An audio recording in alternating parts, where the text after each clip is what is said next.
Hello, and welcome to Three Goblets Gaming, where we play Pathfinder 2nd Edition. And tonight, we finish our Heroes of Absalom campaign.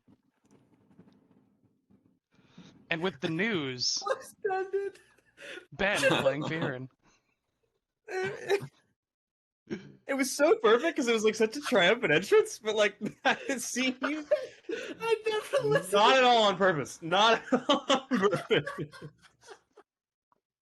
I thought you planned that, and I was going to give you I mad I thought it fit the props. mood. I Yeah, thought it was awesome. I perfect. thought it was so good. It was so good, so not on purpose.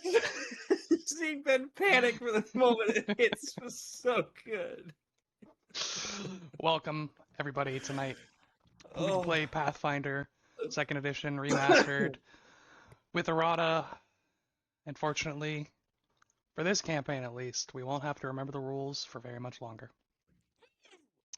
Hell yeah! I never remembered the rules anyway. No, everybody knows, Ben. Everybody knows that. This is we're gonna be live until we finish the campaign. yeah, we are. So I'm just very thankful that Ben, who normally has to leave right by 10, agreed to be on till 2 a.m. For our subathon to finish the campaign. Hey, I'm here for it. I will be the last one to sign off. It's part of Ben's contractual obligations. Actually, he's legally binded to You it. heard it here first. I don't know if you're allowed to say contractually obligated in a live forum when it relates to Ben, if that's not true. It's cool. I paid him $1 already. He's good. So Oh god. That joke really- And that has been clipped, ladies and gentlemen, for court evidence to review later. Can you believe that we started this campaign? And fun fact, for those who may or may not have seen our very early episodes, not even our first 2nd edition campaign as a group. This is actually the second campaign that we started in the throes of COVID lockdown.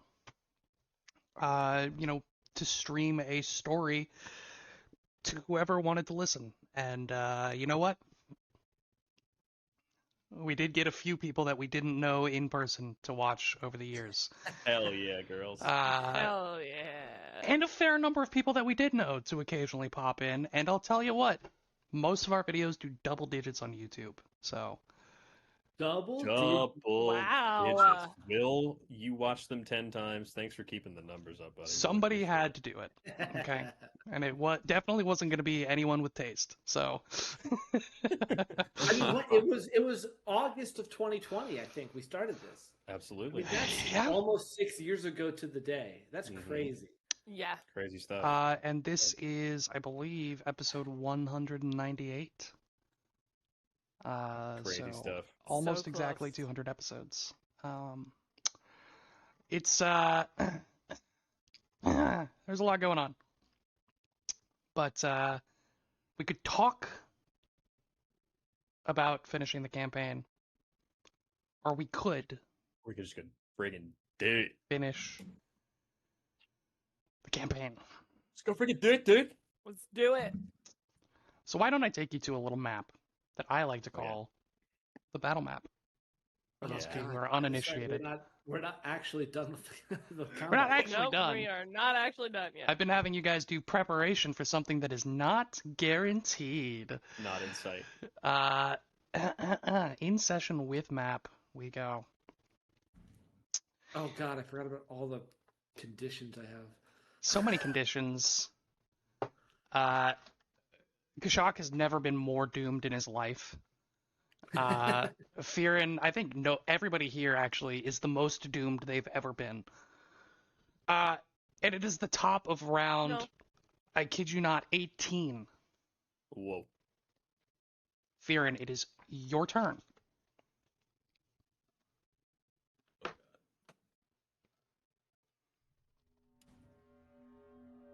All right, so the last thing that happened that I did was I healed Kashak a little bit.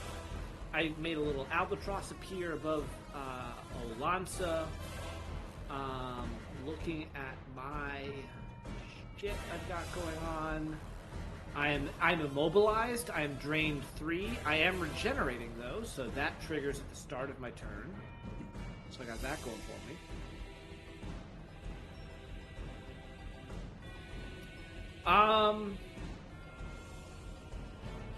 Kashak, you was it last turn or the turn before where you activated your electricity banner? Is that She's currently weak to electricity. Then you know what? I think we're in the mood to say fuck it, we ball. And Fearon's gonna cast a wait, where am I positioned? Hold on, let me actually look at the map. Fearon's gonna first action 5-foot step. There you go, bud. I can't. I'm immobilized. Ah. Do it anyway. Ah.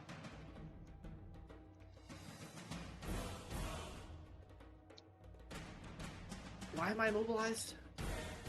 It's one of the conditions from the staff. Oh yeah, it's one of the like D8 things. It's in the cane. Cane of the Maelstrom. Yeah, you know what? Screw it. I'll steal AOO from someone else. I cast a spell. That's what I do, Will. I cast a spell. I will use my reaction to make a reactive strike. Okay. Oh, Ben. Ben. It's a 55 hit. Yeah, it's a critical hit. Alright. So a couple things happen. The first is that you take 70 points. Hold on. I think now's the time for sure. Yeah. For anything left. You do have a +1 to AC on the attack. It didn't matter.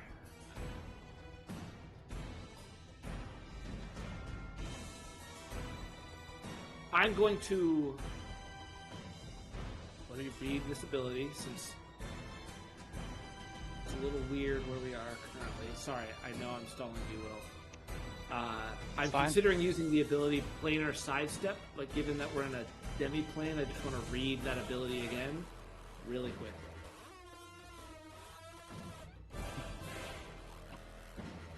Yeah, okay. So I just quickly shunt between planes, but I'm not actually traveling anywhere.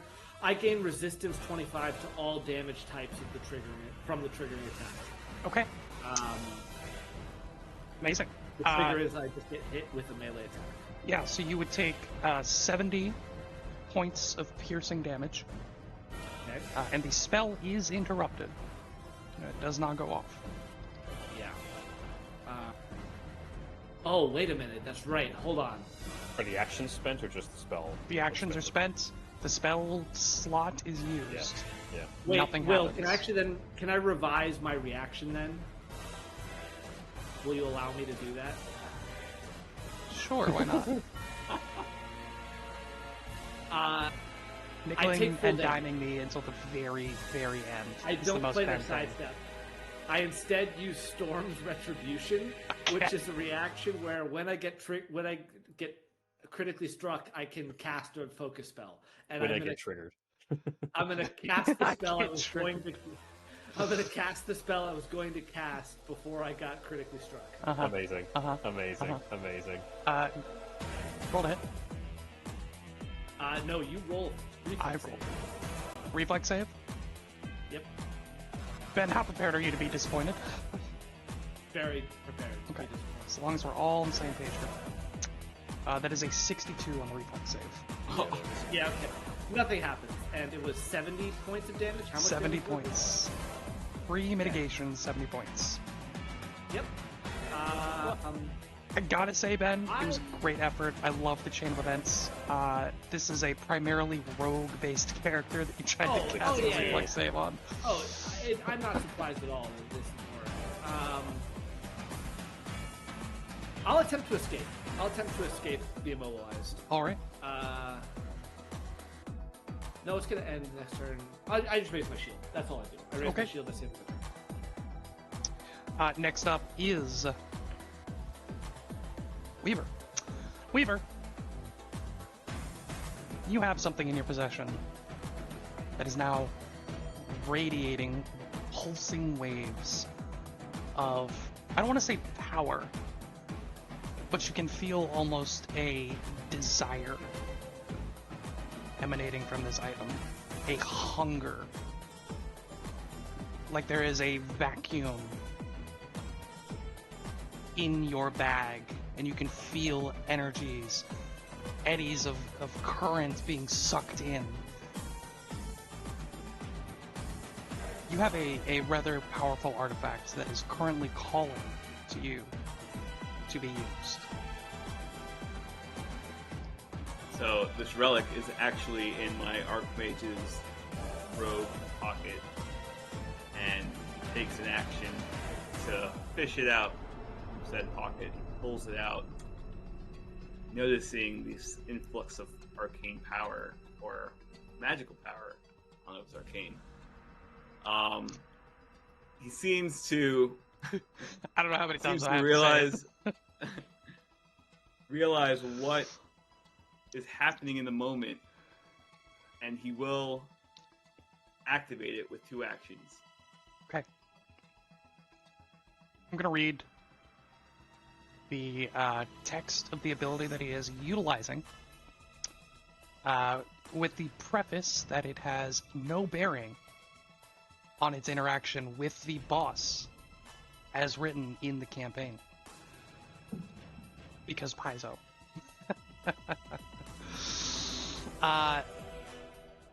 You are currently utilizing the 2-action effect from the, let me find it here, Radiant Prism.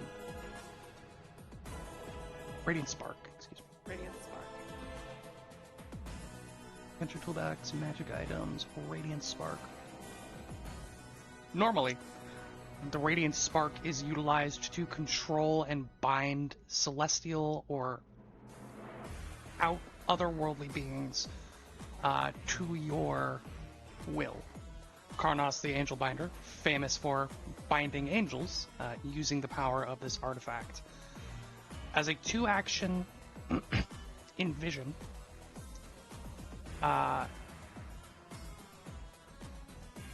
you can attempt to remove the divine power from this creature, essentially binding away the gift of Norgorber from Alonso.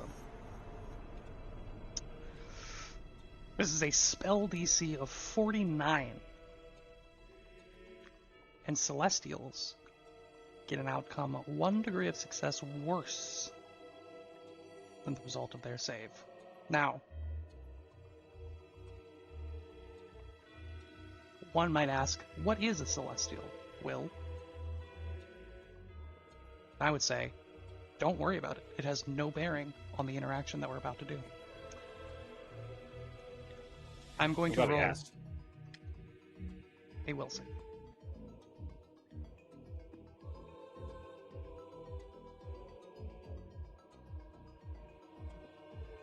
You might ask, and I would say, don't.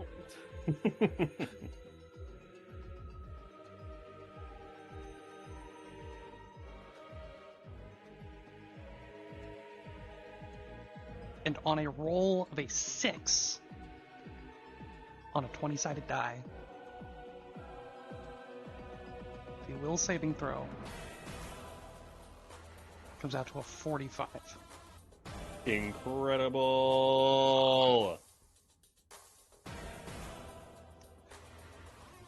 Couple of things. One, Weaver draws the Radiant Prism from Spark.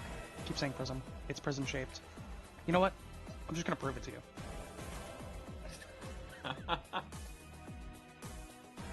Prism shaped. And you see those multifaceted lights emanating from it. But you remember that this object houses the tortured souls of untold numbers of Celestials. And as it becomes free, as the light washes over you, you begin to feel physically ill in the light's presence. All of you, are sickened one while you can see the radiant spark. It is an artifact of genuine evil. And it has a tangible effect on your body. Why it looks so pretty if it's evil? Well, the pretty things are currently stuck inside of it being tortured. That's why it looks pretty, but it is not. They're being tortured right now? Actively. Thanks, As you Weaver. sit here. The second thing is that you watch as thousands of multifaceted cracks erupt across the gem-like structure that is the abdomen of Alonsa Terramore's spider-esque body. A whipping wind surges through this otherwise, up until this point, you would have assumed airless space, seeming to erupt from Alonsa as a superimposed image of this spider-like creature begins slowly peeling out of Alonsa. There are audible cracks as both gem and bone fractures.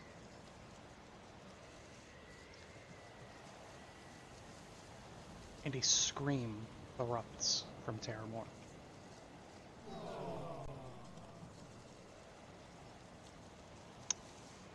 Terribly inappropriate, Ben.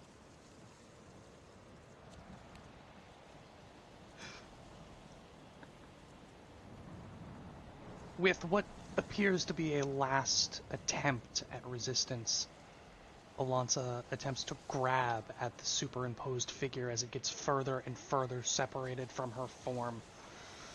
Weak hands grasping out, they pass through this almost spectral quality, this essence of power that is being ripped from her. And as the final tendrils, the last edges, the tips of the spider legs leave her form, the back half of her body finally cracks fully to dust. The image of spider-like power flies into the prism known as the Radiant Spark. And Alonsa is left gasping.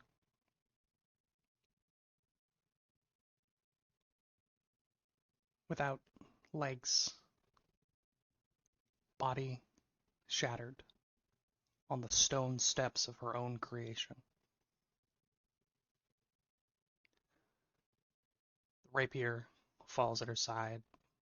The cane of the maelstrom, this powerful artifact of chaos, topples down stone steps as if some cheap trinket dropped by a child in the store.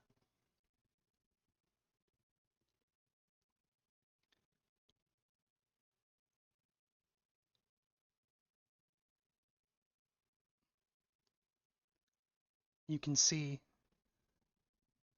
some faint awareness on Alonsa's face as her eyes frantically search back and forth, but she can't seem to vocalize any thoughts or feelings.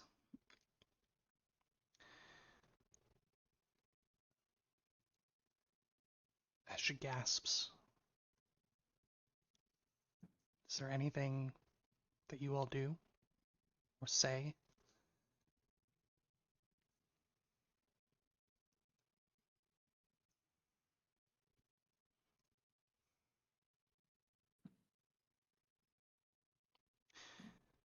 I hope it was worth it. And I stab her. And she looks down, and As you're used to, this blade draws no blood. It seems to pass through the skin already battered and bruised. She just looks down. Bit of a twitch as it enters her form. And you just watch as her skin begins to tighten on the bone. The clothes begin to rot on her body. Robes suffering from some kind of dry decay as they crumble. In the face of Alonsum Terramore, the figure of the Grey Queen, the one who had captured Absalom, stolen it from its rightful rule, mummifies before you in an instant.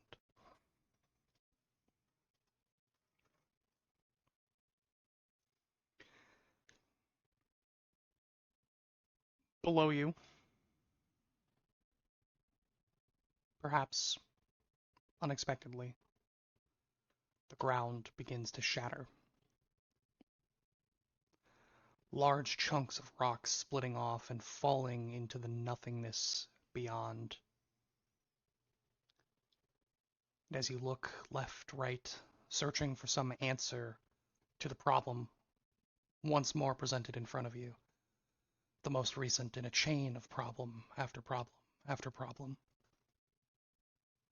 no answer comes to you before the ground beneath your feet turns to dust and it disappears.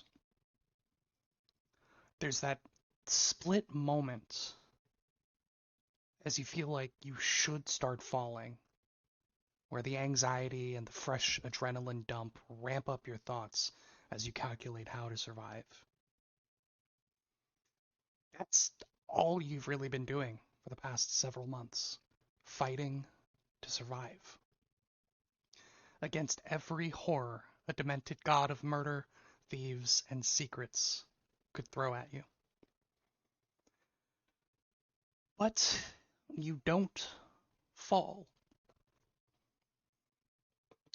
This realization forces the ever-constant calculations at the back of your mind to swerve into a fresh trajectory as you attempt to grasp at the reality of this next obstacle in the continuance of your lives.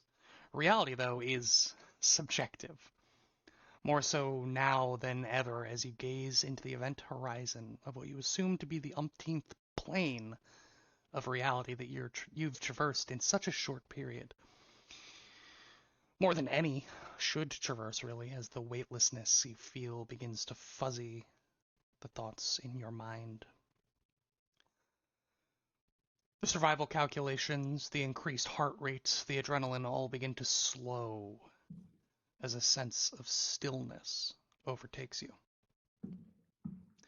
And you glance around to see your friends nearby as you all begin to cross some threshold in the space, dipping gently into this next reality beyond. And for the first time in weeks, you can't seem to bring yourself to care. Like a shade drawn over a lantern or a curtain pulled across a window, something seems to blanket your cognizance. Your thoughts seem to unravel as you grasp at them. The worries and anxiety over some person trying to take something. You drift and drift as several layers of demiplane collapse around you.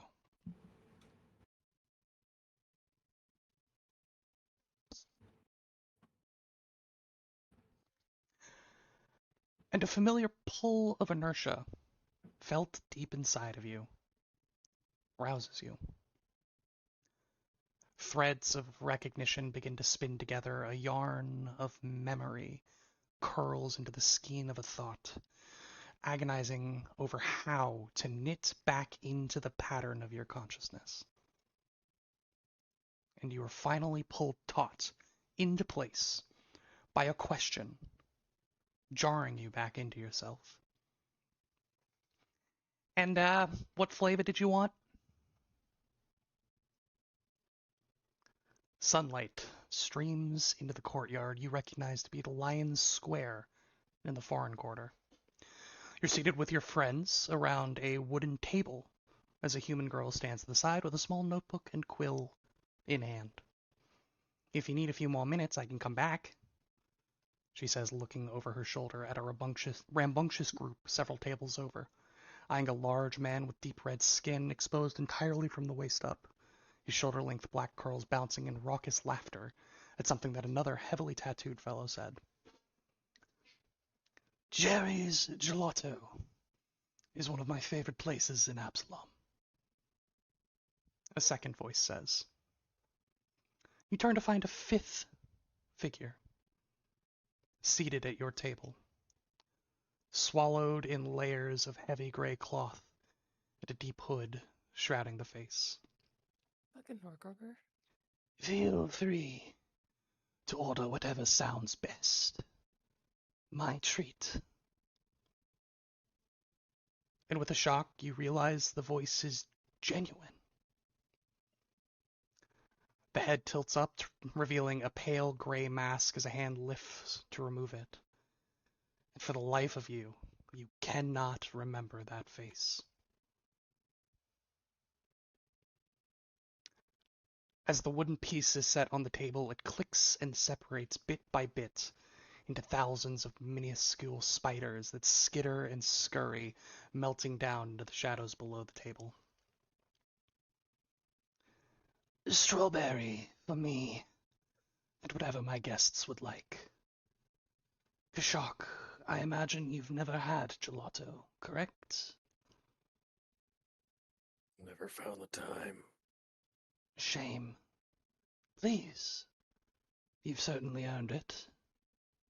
He points back to the girl, who now seems to have a kind of glaze over her eyes as she stands there waiting for your order. I'll have the flavor you think I'd like best. Mint chocolate chip, then. Twinkle Toes?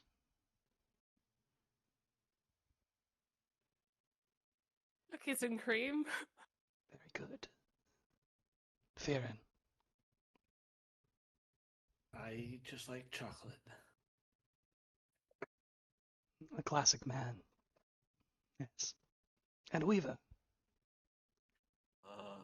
Pistachio, please. Good. Good. He kind of flicks his hand at the waitress, who almost robotically turns and heads back into the shop that you're seated outside of. You know,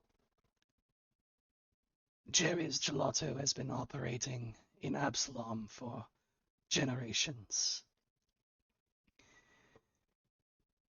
But maybe 40, 50 years ago, the secret recipe created by the original Jerry was, cocks his head, puts up two fingers, lost. It's one of the most cherished secrets in my collection.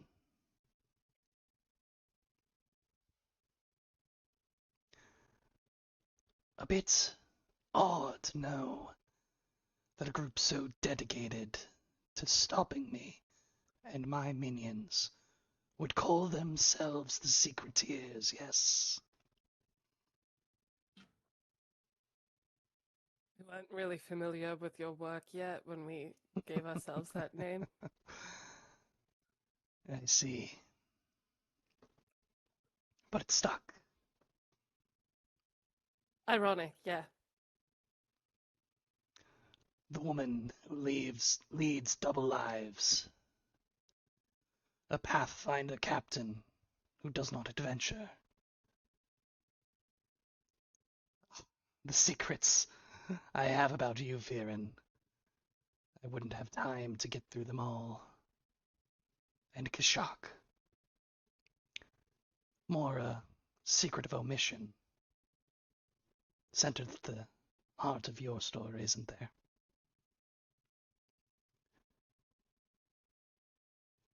Absalom is such a big place. So many secrets behind every door, in every pocket, whispered on every lip. Truly, it would have been a boon, a beautiful jewel to be placed at the side of my throne. And do what with, exactly? Protect it, Viren. From what? Whatever would seek to harm it. Like you. Viren, as one of the world's foremost experts on Norgorber lore, you should know that I covet and protect secrets with harsh. When you say protect it, do you mean the city itself or the people inside it? The city is nothing without the people, Twinkletoes. So then why did your Grey Queen unleash a bunch of daemons to kill a bunch of the citizens of Absalom? Seems a bit counterintuitive if you're trying to protect them. You seem to be struggling with means and end. I gave an end and a carrot. Olansa saw a means and an opportunity. Despite what you may think of me, despite what you think you know of me, Absalom is and was my home. It is That's where I not started. True. Absalom is not yours. No, that's wrong. No, This whole thing is wrong. What? You lost. It was his home. He did live there. Sure, as much as it's our home as well, Yes, but you can't yes. claim it. No. A collection of small dishes is placed before each of you, bearing your order of gelato. I did not bring you here to argue. Certainly you have stopped what intentions that I had for Absalom. But I think in a way, Straight we did. I have still gained something here.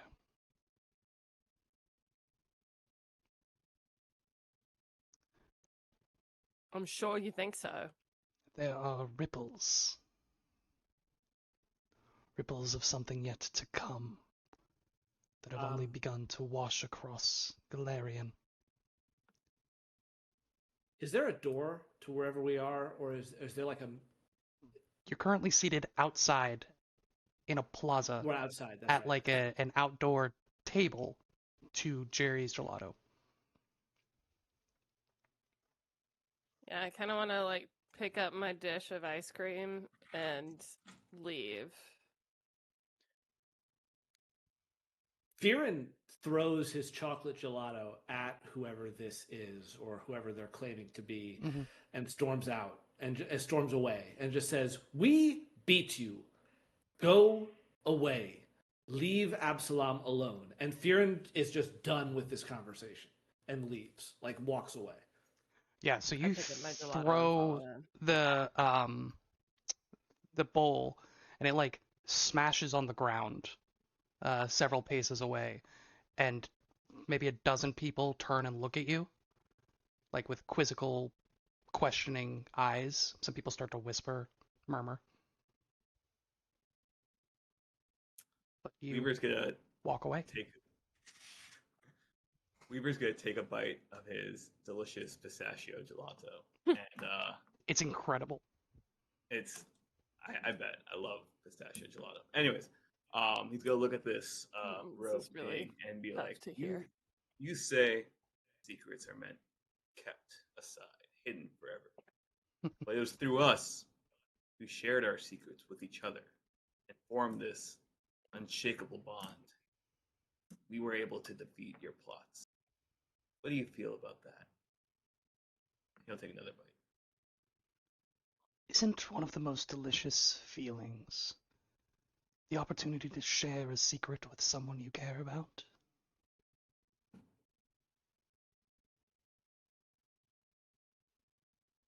I And would yet, agree. the act of sharing it does not make it less of a secret. It is now a bond built between two people. But a secret, it remains. So is that what you think you deal in? Bonds between people? No. No, that is just an aspect. One can wear many masks, Kashak. And you see across the face flips that original gray mask with the single eye hole, and then a bloody, like, leather mask with bleeding tears, and then the mask of a decrepit gray-skinned face with black cracked lips, and then the face returns to normal. But again, as you look back on your encounter, you just can't remember the face.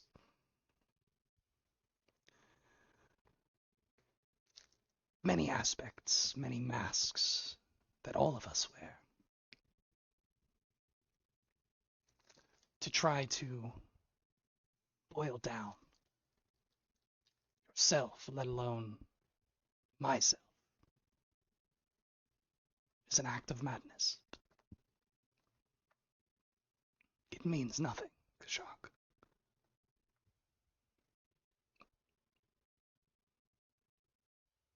No, I came here to show you something.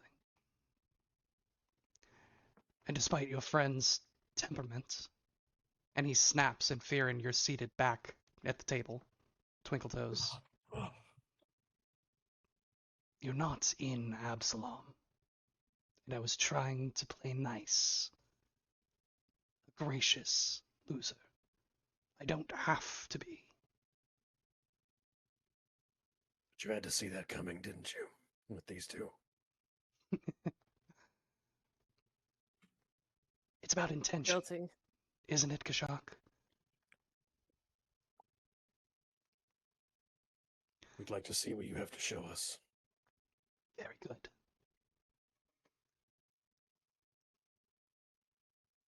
This, and he turns, is my favorite part.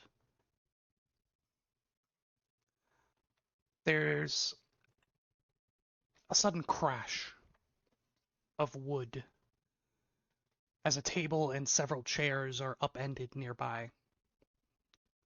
The raucous group from earlier are now all standing, and a golden dragon has appeared in the middle of the street. Let's go! It bellows, and the tattooed man steps up to it, a manic gleam in his eye as he rolls his shoulder. The two flop to their ground on their stomachs, facing one another. Grasping hand and paw, they begin to arm wrestle with all of their apparent strengths. Shouts of surprise give way to roars of encouragement as the seemingly unequal opponents grapple. Finally, with a roar of defiant rage, the human man slams the dragon's arm into the cobblestone, spraying dust chips and stone in several directions. Amidst the cheers of victory, the dragon shrinks down into the form of an elderly human man in deep purple robes, dusting himself off before rejoining his fellows. An odd occurrence. But Absalom is the heart of odd occurrences on Golarion. No, I love this moment because there is a secret inherent to the interaction that only one, maybe two, people here would know. And against my nature, I will share it. I will form a bond with you. That, the man points at the group, should have been impossible on several layers. The man is just a man by all accounts, but he beat a dragon. A dragon who was actually a wizard. A wizard who was actually from ancient Thassalon. Thought to be lost to time, centuries old, and in search of a wizard of even greater infamy.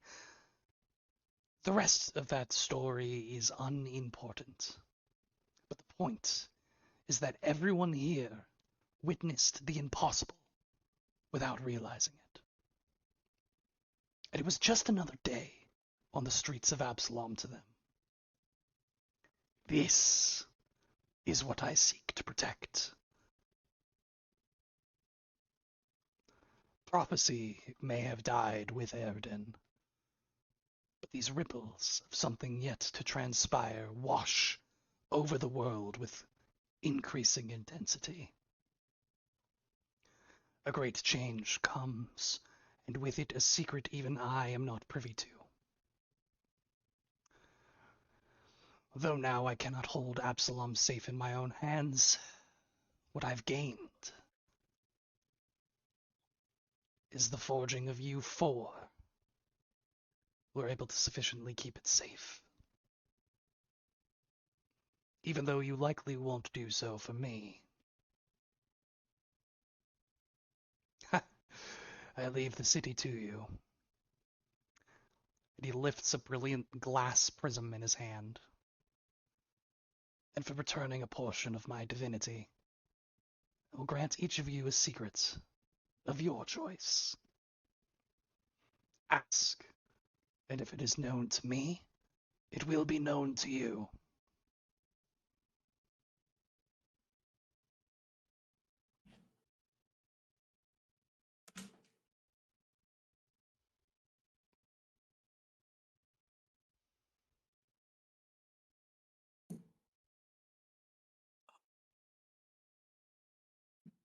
Any takers? I want nothing you have to share. How dare you invoke the last Atlanti? Be gone. I want nothing to do with you. And Fearin, he won't walk away again. He learned that he can't really do that, but he just like looks away.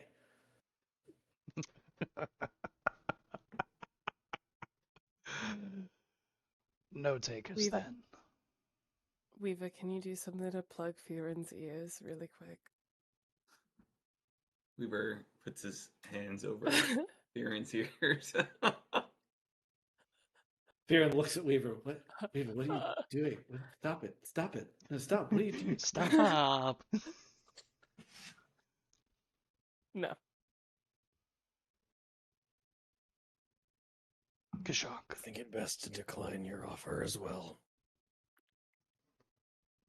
There may be many arcane mysteries I would love to have a short answer to right now, but I will follow my friends in their decision. Very well. Congratulations, you have won.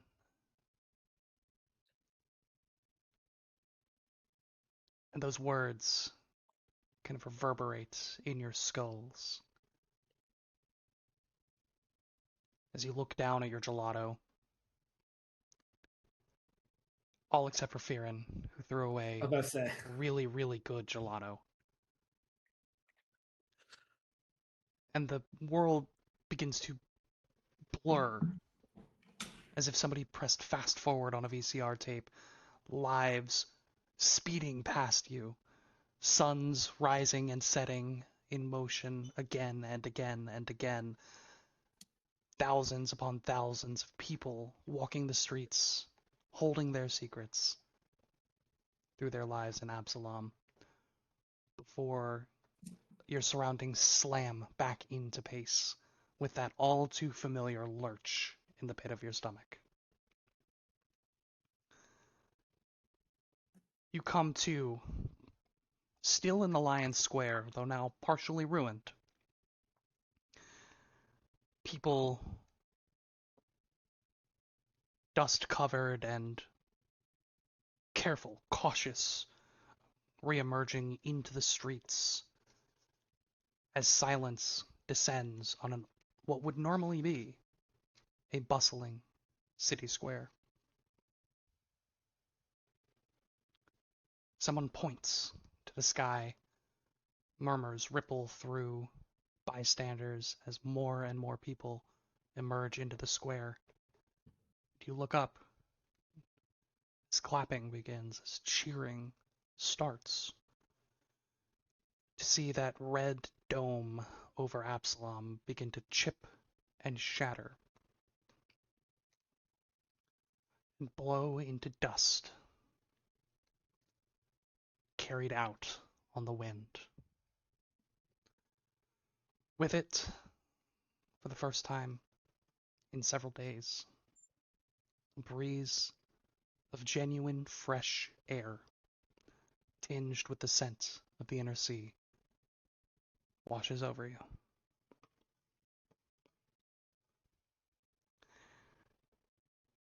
That is where we're going to go ahead and take a quick break. Ladies and gentlemen, thank you so much for joining us. Yo! We'll be back in 13 minutes. We'll call it 8:10 Eastern Time. Thank you so much for joining us. We'll be back in just minutes. I guess that's our new theme.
It wouldn't be Three Kobolds Gaming without sound issues. There's no better send off for Sirenscape than what I'm witnessing tonight. No better retirement party. This for has Sirenscape. never happened before. Never happened before. I'm not doing anything differently. I want to be very clear. Unfortunately, Ben, I cannot believe you unless you send me a video of exactly what you're Screen doing. record. It's rad. That's the funny part. Is it's really So Now- you now I keep click touching it and it. it worked You just fine. keep touching it. Is that what we're gonna do? Well, yeah, because I want to know what's happening. I don't know why it's... Oh, all right. Got a little bit more. A little bit more. And then it goes back to this nonsense. I don't know what's happening. We did it. Ben, why don't you let We me did know it. when you're ready? I'm ready. I'm done. I'm done. We fade from the Lion's Square, that fresh sea breeze hitting the people of Absalom for the first time in many days, brushing away the dust of essentially siege and bringing the promise of a fresh day ahead. And we fade. Coming back, you see the dark interior of a tent as Erikanesh sits at their desk towards the back of Historia Reliquary. A wave of their hand and all noise from the busiest market on Galarian vanishes. A heavy key is produced, slid into a lock on an average-looking chest, and produces a plain leather pouch. Erikanesh's entire forearm disappears into the pouch as they rummage for a moment, finally pulling out an oddly shaped rock. A quick tap of a claw and it begins to glow for a moment, before a voice emanates from it. Odd that thee find right to meddle with mortal agonies so. Torvu, you know I do this for our father's sake. With the Hawk's failure to manifest from the Ayudara, much of his power lies dormant. We must forge a trailhead for our father to follow if we are to survive what comes. Death becomes them all. The Mother of Souls beckons, her touch so close to your own that it may yet be noticed. He has prepared, Torvu, and been prepared. This is what matters. He is strong and will pave the way for our father's return. Now you must do your part and aid him in engendering true faith. Far less effort from myself is now required, and how overtly you acted. Let us, for the sake of our house, hope that no prying eyes peered too deeply, lest they take offence. We know not the origin of God's reign. Prithee thee remember that it could be of you, sweet Illuma. Erikanesh sighs heavily as the stone ceases its glow. It's put back in its pouch, and when Erikanesh's hand comes out once more, they are holding a weathered plank of wood with a line of rope attached to two corners. A quick snap of Erika's fingers, and everything inside the tent disappears. Dozens of chests, tables, baskets, barrels, items galore, gone in an instant. Erikanesh exits, turns towards their tent, and below the sign reading Historia Reliquary, Erika ties a plank that simply states, closed.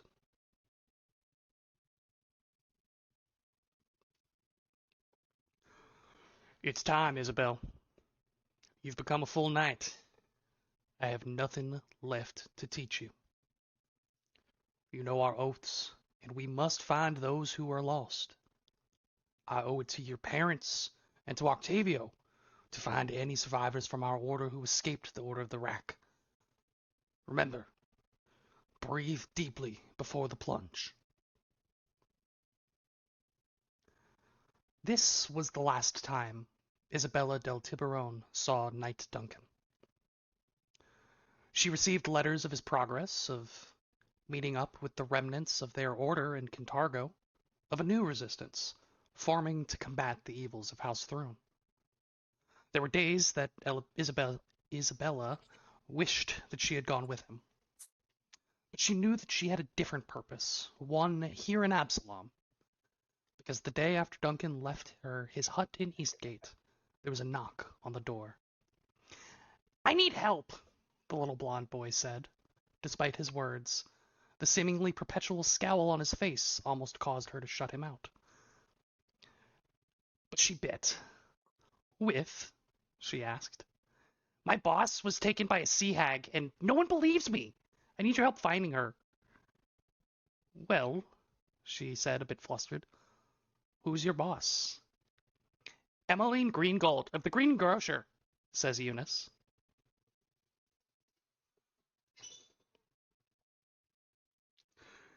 "Are you sure this will make enough?" "Absolutely." The sound of multiple buzzsaws whirring to life erupt behind Oski, as Sterling begins separating dough into the proper portions. I don't know if people will like it." "Oski, I think you've had a brilliant idea here. I'm backing from Winsel, offering tax breaks for donations. There's nothing to worry about. By the way, I'm Scottish now, not Australian." Diana pulls a lever, and dozens of ladles begin spinning in pots as conveyor belts begin dropping veggies and meats into skillets at the perfect intervals. "With my clockwork apparatuses, and your recipes and kind heart, Absalom's first free ramen shop will be a huge success." Oski grunts and turns. "All are welcome at my table," he says, the motto that he's put on every menu and piece of marketing material that he's made to announce the grand opening of his and Diana's new restaurant. He heads to the door and with a sigh flips a heavy switch on the wall as a crowd begins cheering outside. He unlocks the door, and above him, ringed in a fancy new type of electric bulb and dozens of different pyrotechnics, is a sign that simply reads, "Stoke the Heart."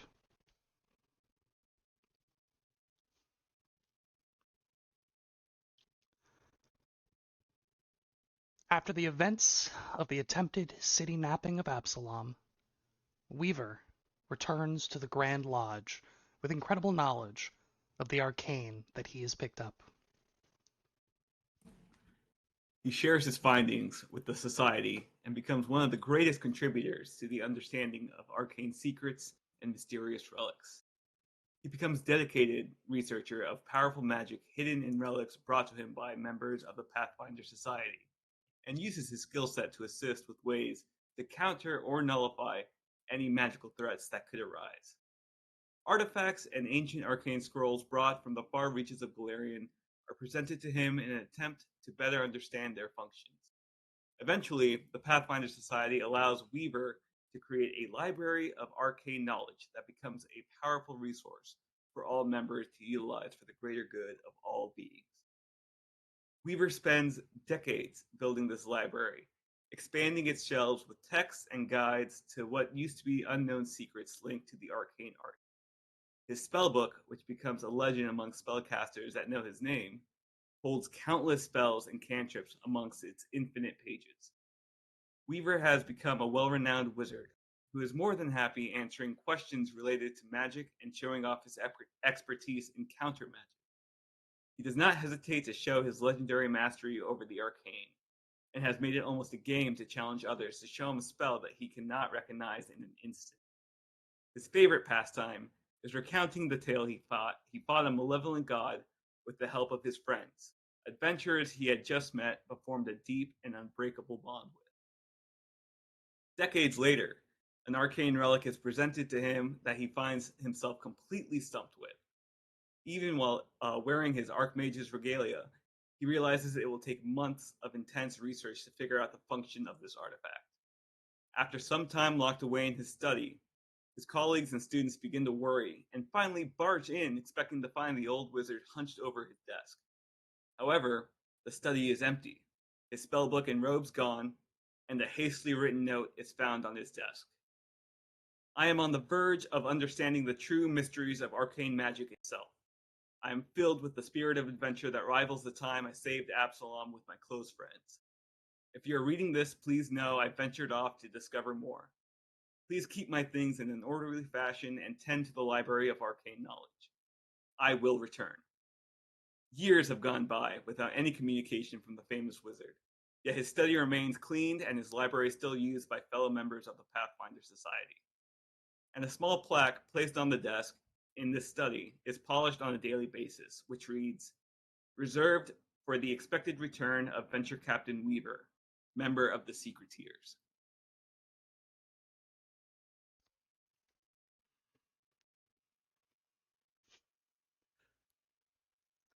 The wind whips through Firen's hair as the Nosoi psychopomp, Veers, turns to eye him curiously. Eternal, Viren says, staring into the eyes of the Nosoi psychopomp familiar, Veers, or what's left of him. I suppose that's what you are now. Escaped death long enough you joined her, the Lady of Bones. Viren sighs, a hint of wistfulness in his voice. The Nosoi coos softly and flutters over to perch atop Firen's arm, its soft claws grasping the white rose tattoo, as if holding on to a memory of years past.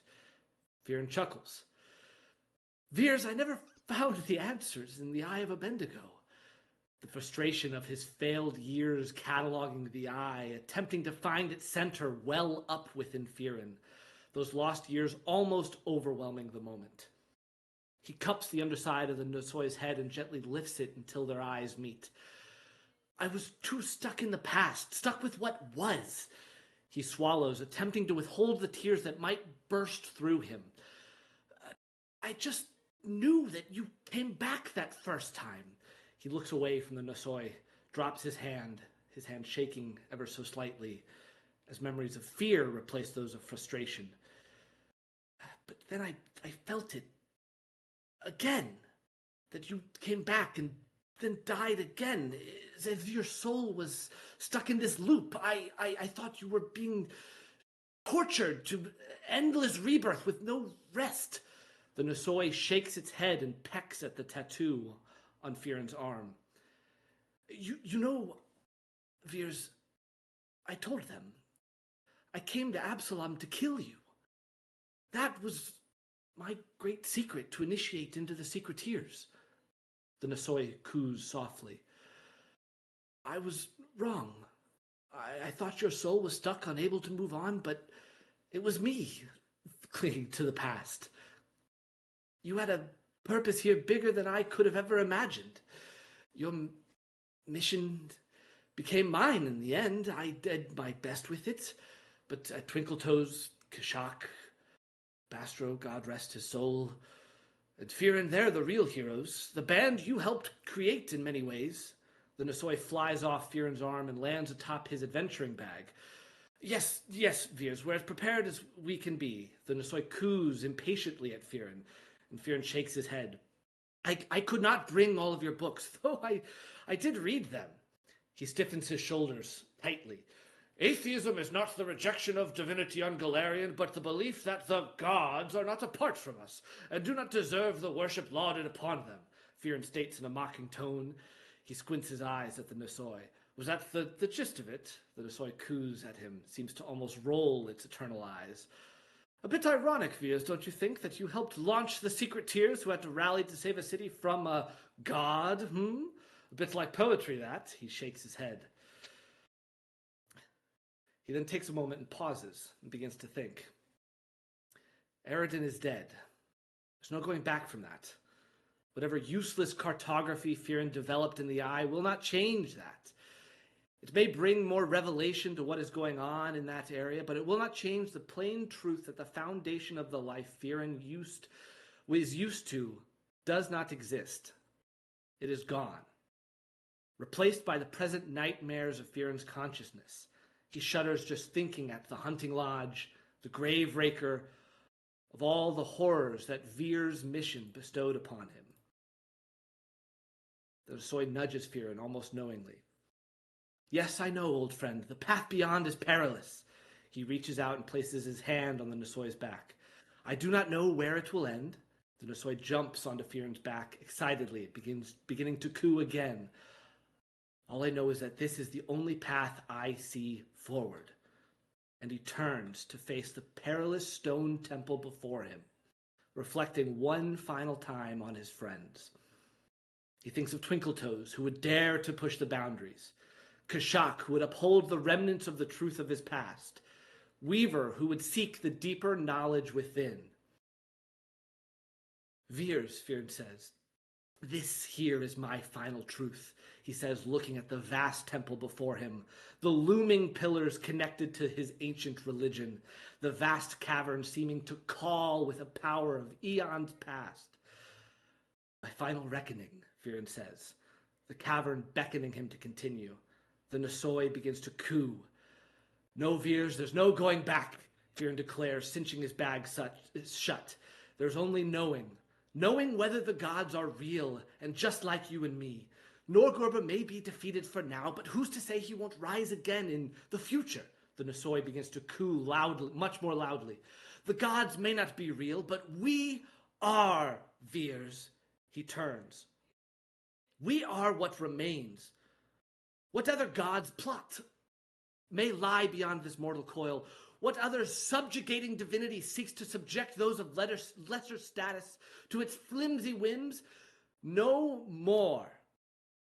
No more shall the divine control our lives. I reject that truth. So let this be mine. Fearon draws 2 scrolls from his bag, the majesty of the task before him quickly settling in. I, Fearon of Eredin, cast down to a reprobate before the eye of a Bendigo, declare that my life belongs to the mortal, that my being is that of those who yearn for more and do not wish to live at the whims of those who deem themselves gods. Veers, standing proudly on his shoulders, begins to coo loudly and looks upon the sept of the Starstone Cathedral standing before Fearon. Well, old friend, Fearon states to Veers, time to find out if the gods are real after all. Let us meet our maker. He looks into the eternal eyes of the Nisoi one last time and thrusts himself into the beyond, into the cathedral and begins the test of the Starstone, seeking finally to achieve equality with the gods, as Veers always imagined.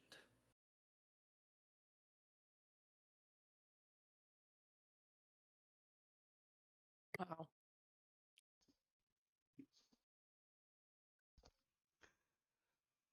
The doors of the library swing open. The large Iruxi man pads his bare feet on the tile. He swiftly isolates a scholar, and before he can speak, Kashak the Black Scale proclaims. Teach me all there is to know about dragons. For days, the scholar educates Kashak on the history, ecology, temperament, behaviors, and religions of the various dragons of Galarian. Kashak receives all of his lessons with a stoic, stony demeanor, but this wave of information rattles him to his core. Everything his home tribe had taught him, all of the stories and fables of the gold scale, and Apsu's death, and the time of the Draculo that he thought would come, all of it was false. On their final lesson, Kashak simply stands up, thanks the scholar, and walks out of the building for the last time. The very next day, Kashak boards a ship sailing for Garund, and soon finds himself traipsing through the jungles of the Sodden Lands for the first time since his exile. Slowly, he combs over the lands, searching for a trail, for clues, for some way back to the home he once knew. And after weeks of searching, he finds them. The caravan he knew as his family, the tribe of Iruxi guided by the scaled shaman, the source of his greatest shame. As the caravan is stopped for the night and most of the tribe sleeps, one Iruxi woman in the tribe cannot. Shiso Fierceblood wanders the edge of the encampment as she has done every evening since her oldest friend was sent away. In the darkness, she sees something. A flash of light. Then another. Then another. She stares for a moment longer. Then in her mind, she hears a voice she thought she would never hear again. Hello, Shiso. It's nice to see you again. Kashak? It cannot be. I'm afraid that it is. Would you meet me out here so we can talk? I assure you it's safe. She walks slowly away from the camp line, and the light of the fires inside it. And once she knows she isn't seen or followed, Shiso breaks into a sprint toward the flashing light. She runs without abandon, and in truth she knows not what she runs to, but simply lets her feet carry her. For a moment she wonders if the jungle has played a trick, and if she runs to danger. She fears she could trip or fall or collide with a tree, but still she runs headlong into the jungle, and just as the fear starts to take her over, two great arms wrap around her and draw her into an embrace with a large, muscled, and very familiar figure. They hold each other for many moments wordlessly, letting their time apart be healed by their reunion. Kashak is the one to break it. He steps away from Shiso and says, There is much I have to tell you. The next evening, the tribe gathers over their usual bonfire meal and observes their bone speaker, the story keeper and historian of their tribe. This Iruxi shares that Shiso Fierceblood has a new tale she would like to tell tonight. And Shiso solemnly rises to begin. Carefully, Shiso tells a story of an Iruxi hero and 8 other of his compatriots who played their part to thwart the machinations of a god. Through courage and cunning, this band traversed dangerous trails, fearsome foes, and the greatest of odds to stop the evils of the world from victory. And as Shiso's story comes to an end, she reveals that this fable does not end as they usually do. with Iruxi warriors triumphant against Dahak, or of a heroic fight in the name of the Gold Scale. This story tells us something much different. And as these words escaped her lips, a huge golden dragon bursts out of the jungle. Do not fear, Iruxi, The dragon bellows. I am not the Gold Scale. I am no god. I am here only to tell you that Shiso speaks the truth. The Gold Scale is false. Apsu lives and fights Dahak as we speak. Everything the Scaled Shaman has taught is a lie. The dragon shimmers for a moment, then disappears, transforming into the figure they all once knew as Captain Kashak Quickfoot, now Kashak the Black Scale. His namesake shines in the firelight pinned to his armor as he looks directly into the eyes of the Scaled Shaman. You know I speak the truth. It is time for your lies to end. With white-hot terror strewn across his face, the Scaled Shaman mutters incoherently to himself. Babbling, he steps down from his throne and stands before Kashak for a moment, then collapses to one knee. The tribe gasps in shock at their mighty and fearsome leader subjugating himself to this traitor, this outcast, and silence hangs thick in the air as they all anticipate Kashak's next move. But none could have foreseen the Black Scale kneeling to meet the Scaled Shaman. Kashak puts both hands on the shaman's shoulders and says, Please, rise. You will not slay me, the shaman asks in a trembling voice. even after everything I've done. No, Kashak whispers. not me. Not anymore. Kashak turns to the tribe congregated at this fire, staring in horror at their whole world collapsing around them. I know of a place where we can be safe. Where we do not have to run from the dark of the jungle or hide from the world. We can live in peace and comfort. I can take you there if you will join me. Weeks later, Kashak thinks hard about his life and how he splits his time now. He serves as a guardian and leader of the Iruxi tribe that now lives in the forests outside of Absalom on the Isle of Kortos.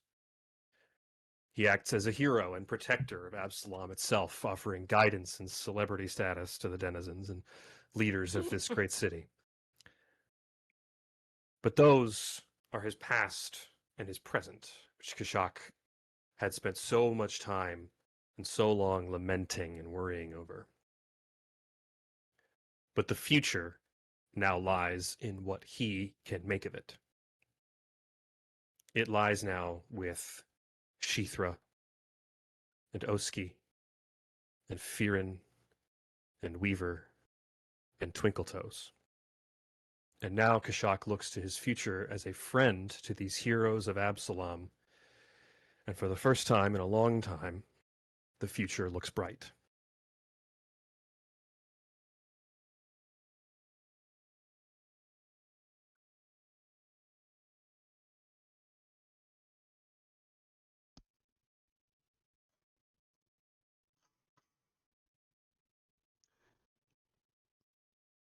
In the days after the battle with the Lanza, Twinkletoes found herself incredibly restless.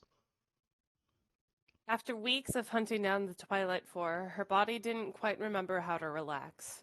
She retreated into her now cavernous safe house, endlessly rerunning her obstacle course. Bosco and Sierra watched their daughter with concern. They tried to encourage her to relax, to remember that, thanks to her and her friends, the danger was past. Stepping out of her bunker, though, immediately brought forward the memory of all of the devastation. Twinkletoes remembered the horror of watching the Graveraker roll toward the home she had made for her family. She remembered the screams of Absalomians as they lost everything they had worked their lives for. And so, Sierra tactfully suggested a mountainside family retreat, and the hero known as Twinkletoes disappeared for some time. In the brisk air of the rocky cliffs, Eliana Featherglide slowly came to terms with the reality of what she had endured. For a few moments, the weight of the world had been on the shoulders of her and her friends, and though they withstood it, part of her had still been crushed. Her parents were never far, a constant source of comfort. Bosco's continuous optimism shined through despite his still wan face and sagging skin. Watching his muscles begin to fill out and the color return to his cheeks and nose began to heal something in Eliana as well. It became easier to meet his eyes. As his energy increased with his health, Eliana found a tension releasing in her neck she hadn't realized she'd been holding. Slowly, she was able to find stillness, and then she was able to hold it. Many months passed. When Eliana finally returned to the city of Absalom, her parents did not return with her. They'd begun building a home for themselves in the mountains, and she was more than happy to have a place to vacation to, especially upon realizing she was funding it. She didn't know what state she would find her home city in upon her return. What if it was exactly how she'd left it? What if the condition had spiraled out of control? Would she be blamed for abandoning the city? Or worse, expected to take leadership in fixing it? What if Diana's scorpion thing had destroyed her bookshelves with those saw-blade hands while they were safe house sitting for her? What she never imagined was what sat in the middle of a precipice quarter square, just down the street from the Tipsy Tengu. A large statue, made of what appeared to be marble, featuring a statue formation of 11 figures. In the front were two practically identical goblins flanking a robed Kashrishi and a halfling on her tiptoes.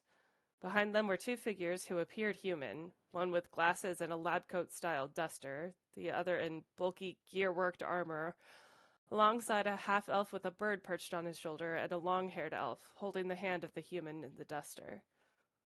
To their right was a large orcish man with a broad grin and what appeared to be a dome-shaped shield stacked with produce, and on their left was a tall Iruxi with his arm around the neck of a large lizard who seemed to meld into the base of the statue. Tears stung the back of Eliana's throat. Part of her had been terrified that no one would ever know what had happened, what she and her friends had sacrificed. She could live with no one remembering her. Hell, that's what she signed up for, but Bastro and Forsyth had given their lives to protect the city. Seeing their faces more clearly than she could in her own memory, honored in stone for all of Absalom, healed something in her. She turned to face her city and strode out to find her friends. On the nights in Absalom, Twinkletoes often found herself perched on the rooftops across the city, monitoring the streets for dangers and unwitting victims. Such attacks were all too rampant in the still healing city, and Twinkletoes was often there to help, always leaving her signature mark near her incapacitated villains. It quickly became known that Twinkletoes had returned, and when the city was in need, there was often a beam shot up in the sky in the sign of two interlocked T's.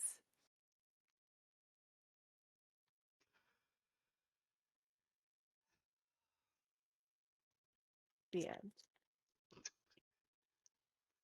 And so, we leave our heroes off here. We've come to the end of our story, not the end of theirs. Golarion is a wonderful world where the impossible becomes real, and there is much left to be seen. So with this, I leave you an echo of the first words I spoke as your game master. Welcome to Absalom, the city at the center of the world. Absalom is arguably the largest city of the entirety of the world of Golarion, thanks in large part to its location on the Isles of Kortos, in the middle of the Inner Sea. This makes it a prime location as a conflux of trade and a strong strategic presence for any military campaigns in the region. Because of this, Absalom has been besieged by countless armies, tyrants, generals, and even a god, but it has never once fallen. Thank you.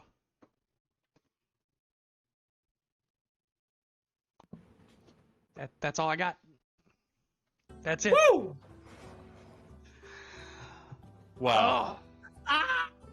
Oh, Oh, those were such good outros. Wow, you guys Wow. did such a good job. Oh, You guys went nuts on those. That's crazy.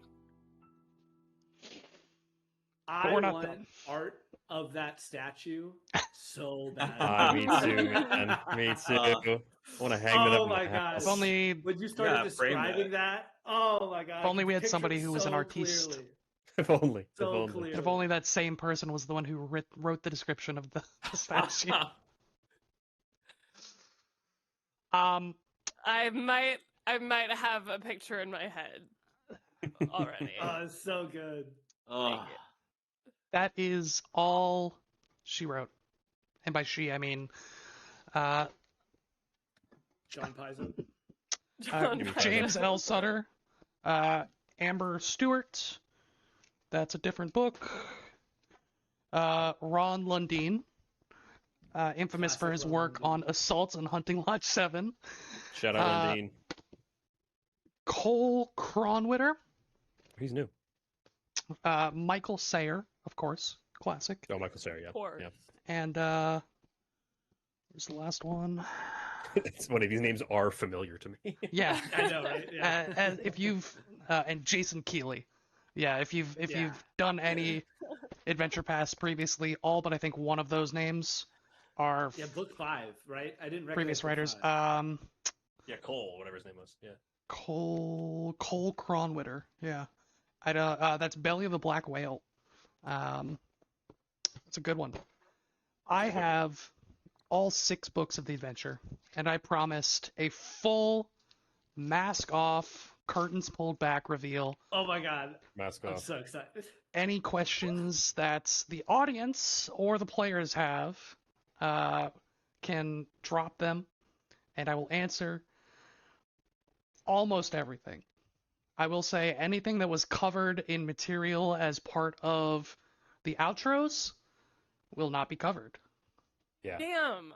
Yeah. Any questions that are left hanging specifically by outro material, I will not be answering questions. Don't worry about it. We'll find out. Maybe. Maybe not. Well, then So- I'm just gonna say it now. Illuma, more like Illuminati. Am I right? Illuminati. Got him. Got him. Got him. Eric Kanesh is not named Eric Kanesh. Whoa! Whoa. Oh. Which is really funny because I think I looked at it earlier in one of the questions on the list that you guys were writing was, why is Eric Kanesh a level 20 Oracle? Yeah, don't worry about it. Yeah, exactly.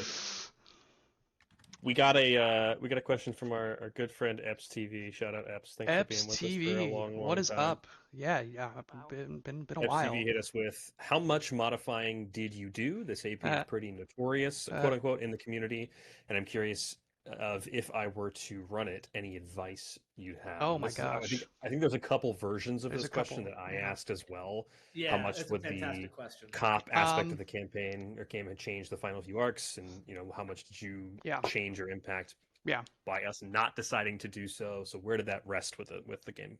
My goodness. Personally, a lot was changed in terms of most of the. We've talked a little bit about this in bits and pieces throughout the campaign, but pretty much all of the framing around why you guys are doing things has been changed. And most, I would say, like 80% of the quest NPCs and people that you interact with who are telling you, like, hey, we need to do something, have been changed.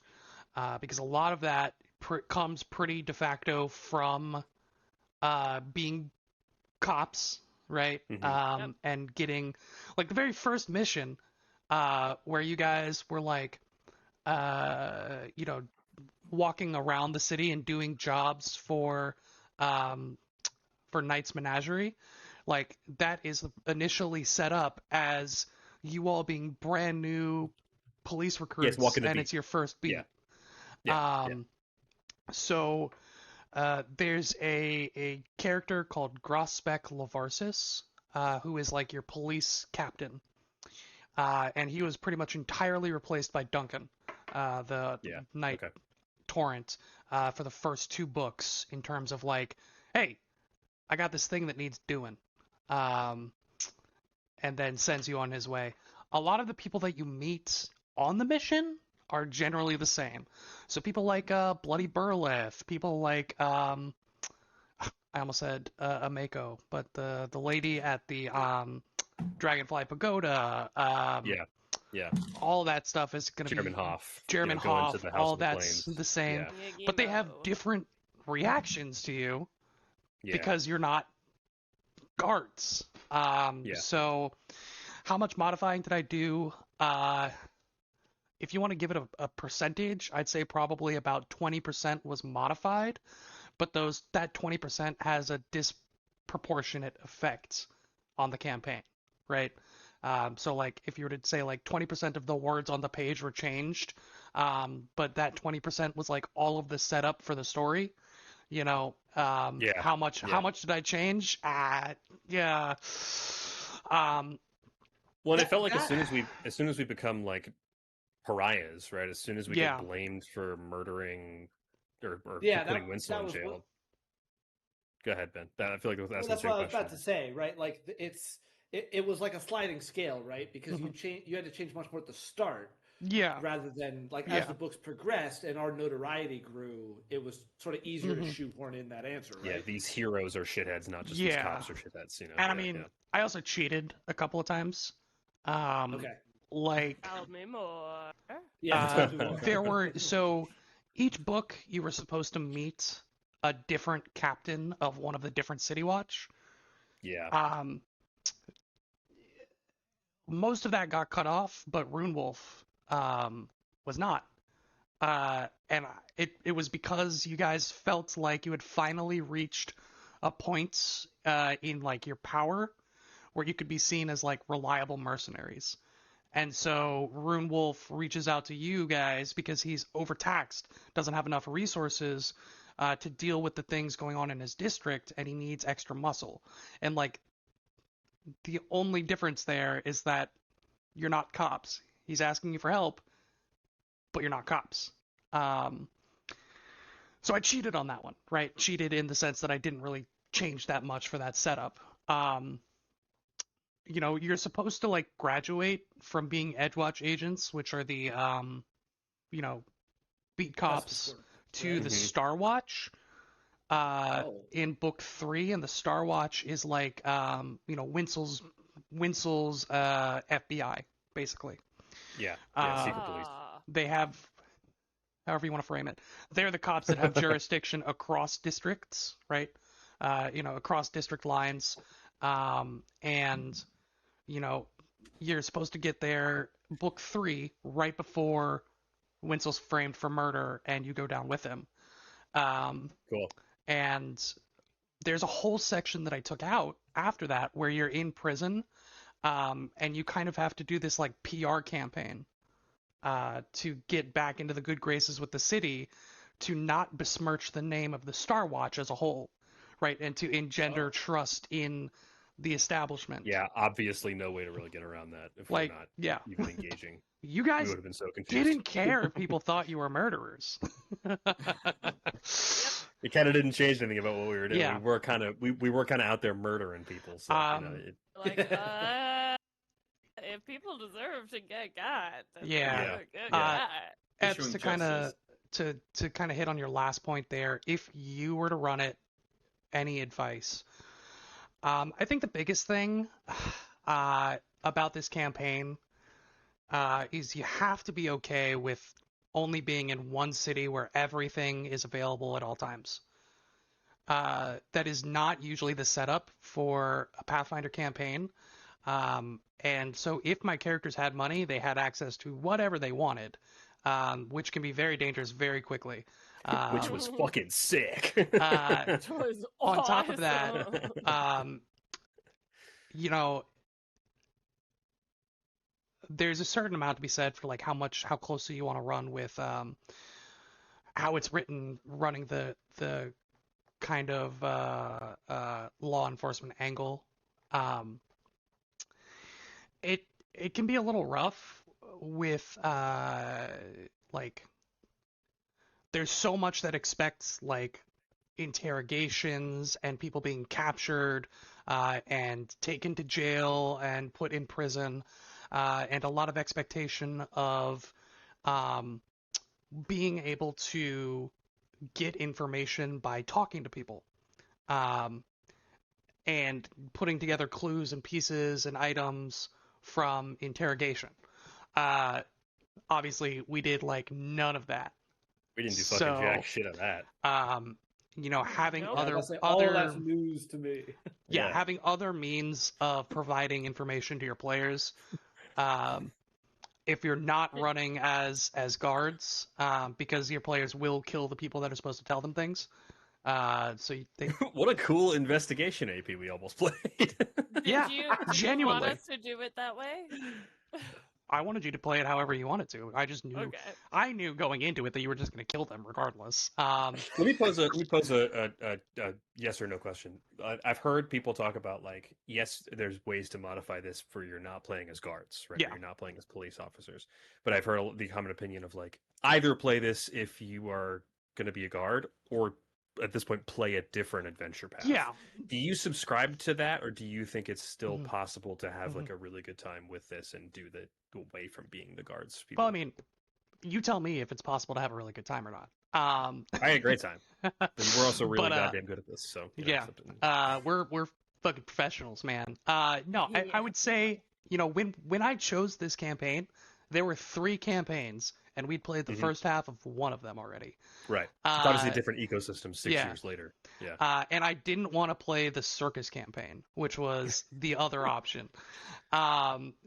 So it was this and doing this as not cops.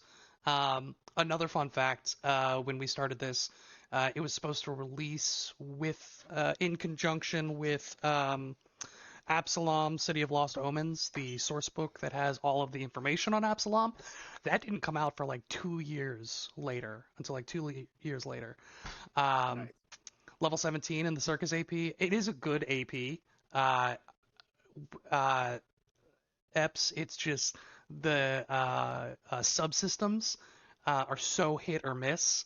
And again, it was like brand new when we were deciding, so we didn't know like what to do, and I didn't want to have to like entirely rework a circus subsystem if it was bad. But getting to level 17 in any AP is obviously a huge deal. So Yeah, shout out. well That's done, awesome. well done. Yeah, so I would say I would follow that advice, right? You either play it as written, and I think there are, every group is different. I think some groups are just going to be like, yeah, I don't want to play as law enforcement whatsoever, and like that's totally valid. And then there are going to be shades of everywhere in between, right? Where some people are like, yeah, I want to play as law enforcement, but like some of the things that you're asked to do as part of the official city guard in this are kind of weird. Like imagine that entire casino heist in the guise of undercover cops. Yeah, it's creepy. Yeah, that's certainly weirder. Yeah. Yeah, there are just some setups, right, that are a little like, what? Like this Depending is on your political beliefs a and your weird thing desire for this. to have, a uniformed officer do. Especially early on, when you're like breaking into a private establishment and tearing the place up, neither here nor there. But yeah, either play it as written with minor changes or don't play it. Don't try to redo the whole thing. At this point, there are better, easier campaigns to run out of the box that are available from Paizo now. Especially ever since the remaster, I've had to remaster everything on top of it, which has been annoying if anyone's listened to our various conversations about what is holy and unholy. Christ, I don't know how I feel about that We change still don't know. in general, but We still don't know. we have a Either doesn't know. we have a question from longtime viewer Enut Pen 415. What is the biggest side quest the team missed out on because of their choices? Ooh, I like that question. That is a good question. There were only so many side quests per se. Um, I think. Ooh, why don't you guys answer Eps's question about favorite moments while I do some recollecting here? Yeah, for the players, any favorite moments? I Anytime we killed a Twilight 4 was a highlight for me. Well, yeah, Yeah. obviously. I thought from just a dungeon layout, the mega dungeon in book 2 was so cool. Where we were like in the Temple of Absalom, or like underneath it rather, and it had multiple layers to it. We were like Mhm. going under and over where we were. I really liked that dungeon. For me, it was House of the Plains. Like having I love Yeah. House of the Oh, Plains. super yeah, Anything to was do with so House of the cool. Plains thing is so where you have like a Yeah. mini game for each different section of it. That was Yeah. that was That was awesome. It was a The lot of fun. first time going to the House of the Plains where we got judged and like explored all the different club rooms for the first time was a really kind of special moment. That really was cool. very cool. House of the Plains, and then the casino until Bastro died the first time. Or the I have such a second time. specific memory of I don't remember the name of the like creature or entity, but like whoever transformed Bastro, like that lair, like that map. Oh, to it was me a Yeah. Drider, so- right? If I remember Was a correctly. Drider. Drider. The seer. the yeah? seer, the Drider, and then like Mhm. that couple of sessions where we like tracked down the seer and then recovered Bastro and he was changed. That's a flashbulb memory for me of the campaign. I remember all of those sessions like really, really, really clearly, and those Nice. maps and those art and like everything that we were doing there. Yeah. That's burned for some reason. Those were high points. I agree. Yeah. Well, that's good because that was all homebrew, baby. That was good. Hey, I mean, it's always cool. that shit. You know what I mean? Like Yeah. the AP is such good skeleton work, but like it's always the stuff you stick in that has the most impact. Yeah, actually, in book 3 on this page, it says Bastro is horribly transfigured by a creature. Yeah. Yeah. It was Right, right in there. right. Yeah. Wow, that's crazy that they knew. Yeah, I mean those are all really good moments. If I can interject, I think one of my favorite moments of all time was just the entirety of Hunting Lodge 7. I love something like 7. Because it I was was so tense that Yeah. entire time. Yeah. I think for me it was one of the ways where I got to work the mechanics into the story and got such a visceral gut reaction from my players, like as intended.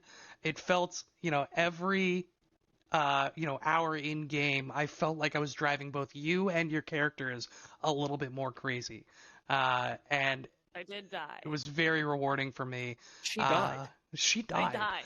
died. And like every new reveal after a certain point was just like, oh shit, what are we gonna do now?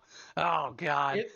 It was one of those things. Like obviously, any campaign like this, characters are going to go through like crazy shit. But Yeah. it was one of the books where I truly felt like Fearon would never be able to like get over Hunting Lodge 7. Like it was something that would viscerally stick with him because of just how draining and terrible it was. It felt very real. Man, I'm kind of drawing a blank on side quests. So, kind of to go off of that, there's these adventure paths are fairly linear in terms of what's given, barring some of the more like open world adventure paths that have like exploration as a mainline mechanic. I will say some of the interesting things that could have been done that weren't were not siding with Bloody Burlith and siding with the other gang during the gang war arc. Oh yeah. Yeah. There's We never really even entertained that. Like, Yeah, we were there Bloody was a Burlith fans from day distinct one. there's a distinct difference in how Absalom looks, and we didn't get too much into it, but like the puddles is the docks district is irrevocably changed because of the choice that you made. Interesting. And like there were flashes of it in some scenes where we saw like particularly rampant like drug use throughout the docks district. But at the same time, you got allies and access to certain alchemicals that would not have been available otherwise. So I think that's one of the biggest like places where if you had made a different choice, like would have had the largest impact. But not a lot of like wholesale like they were given this opportunity but they didn't take it up, you know. Just because there wasn't a lot of side quest material. There's an interesting question that's kind of related to this in our list here. In the timeline in which we fail, right? In the bad timeline, what would happen if Alonso had succeeded in capturing Absalom for Norgorber? What if we all fall in the final battle or in the Beldrin's Tower? Yeah. So if you die, Alonso is able to successfully merge Absalom into Norgorber's home plane. It becomes a little jewel on his desk, like a snow globe. Alonso herself becomes essentially a demigod. You know, akin to like some of the celestial lords. What do they call them? Theron worships one of them. Imperial lords. Thank you. Akin to that, where they're like deities, but they're lesser deities in the grand spectrum of things. Obviously, Absalom being wholesale removed from the face of Galarian, one of the major things that we wouldn't have had the opportunity to see is any other ascended gods from the Test of the Starstone. That is, that was my big thought about it. A significant power play in and of itself is drastically reducing potential competition. So was that his motivator? Was that like the main, or did he just covet? Did he just want? God of Thieves. He just wanted it. Surely there were Thieves gonna thieve. Innumerable motivations. Okay. But at the end of the day, like super specific of like, here's exactly what he wanted to do. At the end of the day, he wanted to steal Absalom, biggest city in the world, the seat of the greatest Starstone. Yeah. And he set it up to get it done. He started a pact with the four kind of heads of his various aspect churches, and told him to get it done, and we'll juice you up if you do it. And it got done. Fortunately, you were there to stop it. Who knows, right, about the geopolitical ramifications of the largest trade hub in the Inner Sea being just gone. The location itself would still be there. The Isle of Kortos is still there. There are still other harbors there. But so much knowledge, so much expertise, so much infrastructure is gone that it would liken to a dark age, or like a kind of like the setback, almost like the bubonic plague, right, in Europe, where there's this burgeoning industrial revolution in Absalom, and kind of only in Absalom and one other city, and where I'm forgetting the name of it off the top of my head. Alkenstar? Alkenstar, thank you. Where Alkenstar is predominantly like steampunk industrial revolution that's burgeoning. Absalom is like this magipunk kind of technology that's starting to come out. And so that kind of whole line of invention and both magical and technological progress gone, gutted, pulled up from the roots. One of the foremost magical academies in the world, one of the all of the major temples to the core Inner Sea deities, the primary temples, gone. Access to the vaults of Abadar in the Absalonian temple, like who knows what's in there, gone. So just a lot of these like little and large things that like you wouldn't even realize until generations potentially later, after somebody finally sorts through like trying to find what's missing. Very hard to say. Very hard to say. We All have right, I want to get to the list Yeah. now. If yeah.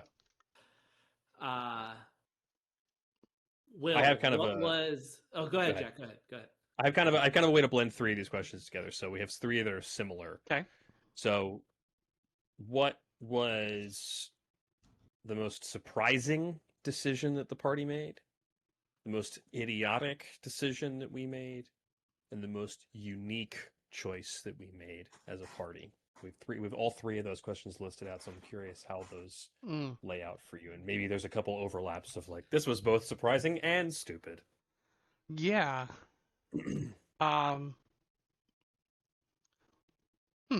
Interesting. I think the most surprising, and this may be a recency bias, is the thought, and I'll even add another question in from the list, the thought to not rest before the final boss fight. Like for real? Like people like they actually expect us to do that? There's a whole thing about letting your players leave to rest in the book. That feels crazy to me. It's insane. I would never have even if anyone had even said anything about resting, I would have like jumped down your throat. Like 100%. I don't know. That was the most surprising. What were the other two? Idiotic. Idiotic and unique. Unique. Idiotic. Also, not resting before the final fight. Well, idiocy and valor are separated by outcome. God, this fucking guy. If you guys had TPK, it would have been like, yeah, that was stupid. That was pretty dumb. But like you didn't, so like All been great my job. fault. I was worried. I was definitely worried. Idiotic, I think, is triggering the final boss fight Listen. of the Black Whale prison. After triggering that was a supremely stupid thing we did. 3 fights in a row, walking out onto the deck to get away from those 3 fights, seeing the guy coming out, and then somebody got away to ring a bell because you guys went outside or something. I don't remember exactly what happened. Yeah, but yeah. you guys... that was the closest I thought to the forgot adventure how actually close being it was. over. Yeah. Every week that was like a 4-week combat, and every week I was like, "This is probably the last time we're gonna play this game. Like, this is probably we're probably gonna get ZPK'd and it's gonna be over." Yeah. Let me. Oh gosh. So yeah, let me bring that up because what was what were we supposed to do during that Black Hole prison I don't What know what was you the mean by normal, supposed to do. chain of events? 'Cause I do remember that being like, oh, we are fighting this guy, and he's Yeah, I mean the actual last Beating guy. my fucking skull in every time I look around. I mean the normal. There is no normal, right, for that encounter. So, or for that location, that dungeon, if you will, because like all of the rooms are set up, and there's just kind of like rules about what people do if XYZ happens, and so you can approach every interaction individually. So there are like suggestions about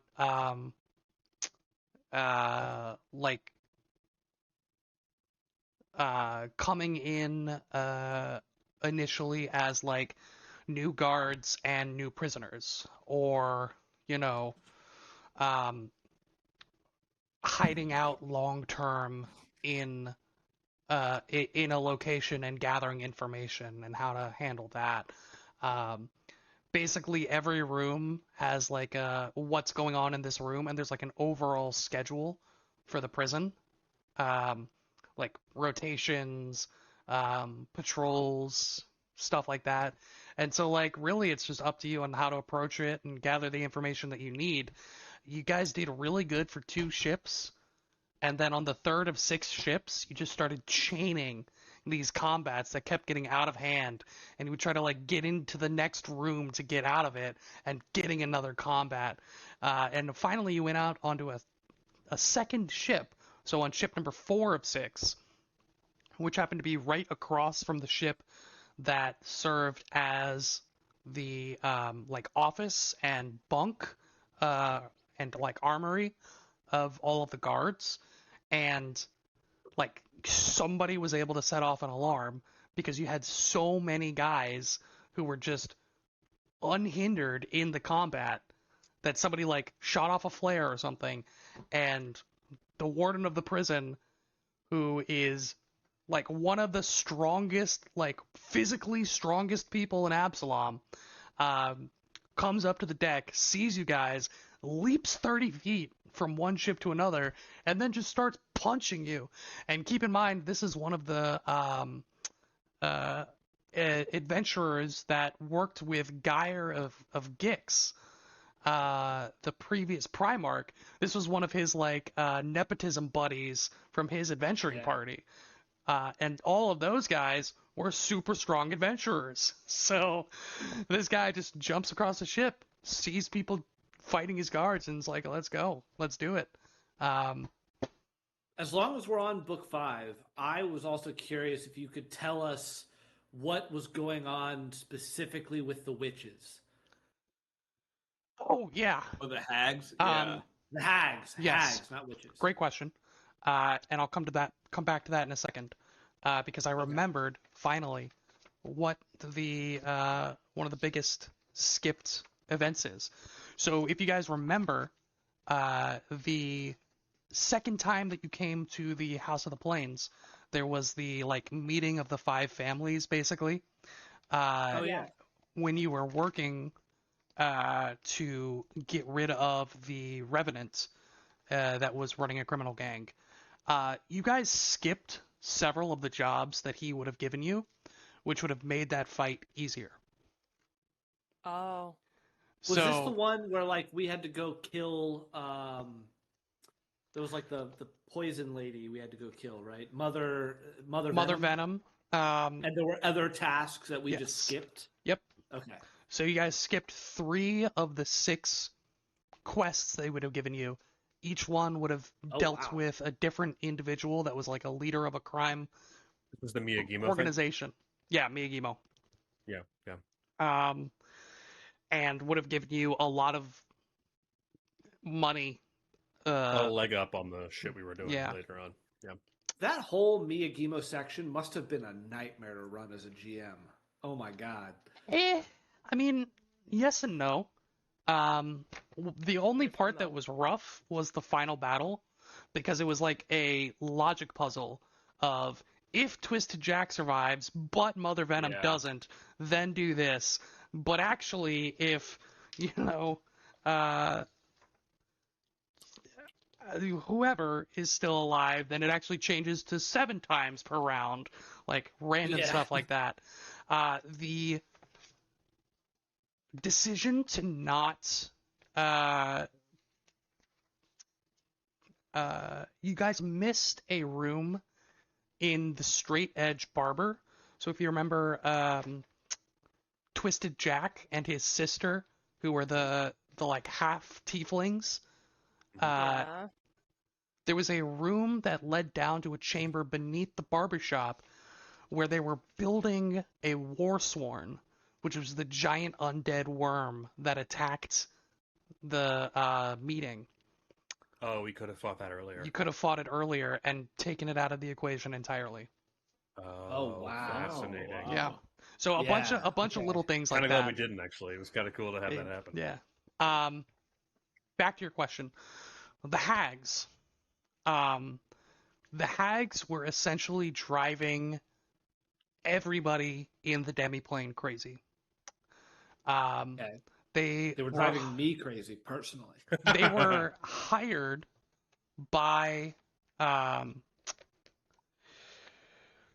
let me see. I don't think it was the city specifically. 1 second. Was it Alanta? No. They were hired by Gearden, the warden, to create the demiplane and make it so that people who were trying to swim or take an unauthorized boat out of the demiplane couldn't leave. But they were casting Nightmare on like everybody in the prison every night. And slowly driving Gearden and the guards insane. So Yeah. Gearden is, as written, he's lawful neutral. So he's a strict law guy. Not good, not evil, just prisoners should be treated like prisoners. But Which apparently allows him to hire a gang of 3 hags to cast Nightmare on all of his prisoners all night. I don't know, man. But towards the end of it, he had become violent, abusive, just a bad dude. And a lot of that is because he's not sleeping. He's having violent nightmares every night. The hags are worming their way like into his psyche and breaking him down. And so it's just kind of a bad situation all around. Rough. Gross. How would you power rank 6 books on strength of writing alone? Strength of the Ooh, good writing question. alone. Like, not as we played them, but like you read all 6 of Yeah. them, you prepared all 6 of them. How would you personally rank all 6 of them?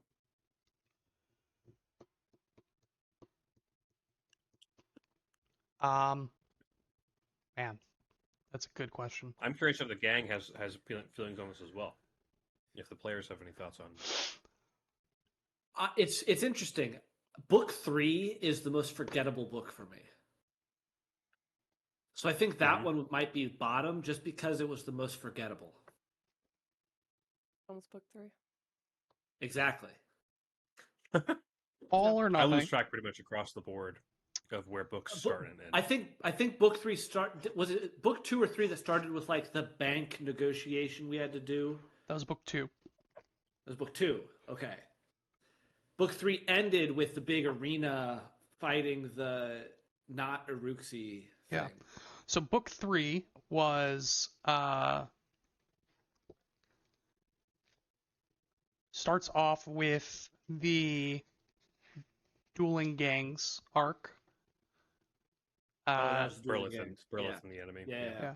Yeah. Okay. Chapter 2 was the casino heist, Okay. and 3 Casino heist was was good. the Irorium, and the kind of games and Yeah. tournament. Yeah, book 3 is kind of whatever. Yeah, book agree. it felt. I think it's the weakest book for me personally. Was book 4 all was Hunting Lodge 7 all of book 4? No, that was chapter There's a- 2 of book 4. There was also the like amusement park. Yeah, that was the ends. That was really uh, random. It was, wasn't it? It It was was, pretty wasn't it? random. Yeah. It would Go work stop really this. well as like a standalone.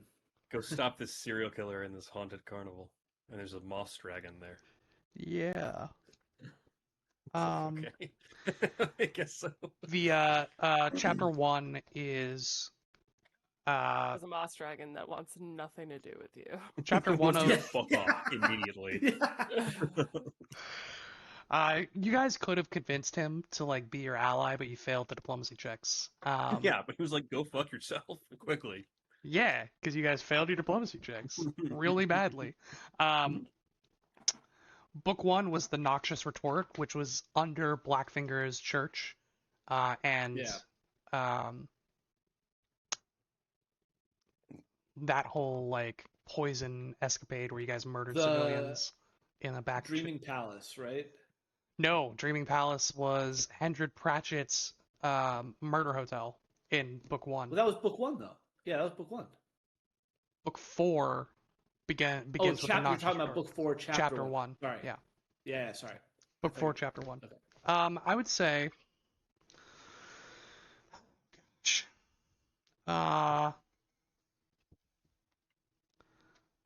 like physically ranking them in my hands right now. Mm-hmm. Mm-hmm. Mm-hmm.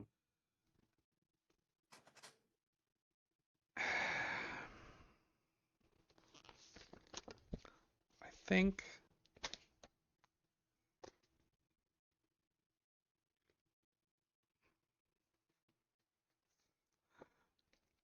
going from worst to best is book 5. No. No. No. I have it wrong. Hold on. Revise. Wrong. It's all wrong. Really? Yeah, really. Do you have a clear first and worst or no?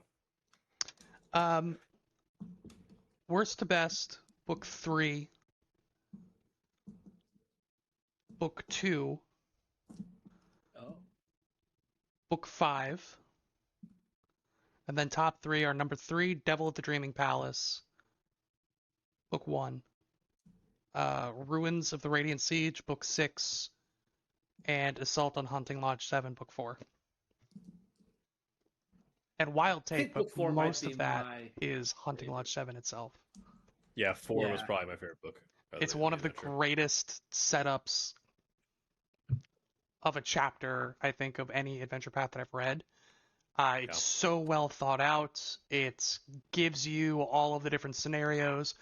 There's a lot of extra added information despite only being in one location. Like, fun fact, do you guys remember the Clockwork Assassins Yeah. Of course. that yeah. attacked? Yeah. They weren't there for you. They were there for No. Flackfatter Yeah. and trying to kill Flackfatter. It's like, Yeah. that's a whole thing, like a subplot introducing the like tension between the Twilight Four members. So just so much going on in Yeah, that's one what I kind of house. assumed that like everybody who was breaking into the house was there to either eliminate Flackfetter or take him alive. Like make sure he couldn't talk, right? Like Yeah. That was what I always assumed their motivations to be across the board. Another weird Yeah. piece of writing. If you do this as cops and take everybody capture, all 3 Twilight Four members die in prison. Are murdered by Alonsa in prison. Oh. Mm. Okay. I'm sorry. Well, you mean commit suicide? Commit suicide in prison. Without any recordings. Like, Yeah, where the recording just happens to come really out. Yeah. kind of messed up. I not from our list, but were you we started this adventure with that whole fucking all of our characters are trained in non-lethal and we don't kill anybody. Yeah. I think it was session like 18 that we abandoned that Not and just even. started rampantly fucking murdering people. Like session 4. Like what do you think about like that? I don't know. I gave you like- guys a lot of shit for the first like 4 books about it. And then just it was got like tired this of it. fool fucking deserved to die. You know what I mean? Like I was like, are you guys really good guys, or are you just murderers? No. Like murderers Kinda with just a murderers. with a quote unquote reason. yeah, I mean Kashak was lawful good, but like lawful good can murder. You know? Although I will Well, say, we all started off with the non-lethal, except for Gray, who was Except for Shark Thorngrabber, who never played by those rules. yeah. Never um, once. you did murder 2 tourists in the back That did happen. back hallway of Yeah, for sure. That did. The Yeah, temple. that did happen. And to be honest, they deserve death. Why were they back there? They should not. They Why were- were they back there? They were there for the conference, literally on their way to the Will, bathroom. Why You named the 2 were tourists Jimmy and Jonathan, by the way. if they Fair had point. nothing to hide, then there was no reason for them to be afraid. They were That was That's Fear and a fair Ambassador, point. right? They Yeah. were alchemists Yeah. who were there for the alchemy convention. Yeah, what kind of alchemy were they doing in the Temple of Norgorber? Nothing good. Nothing good. Suspicious characters Oh man.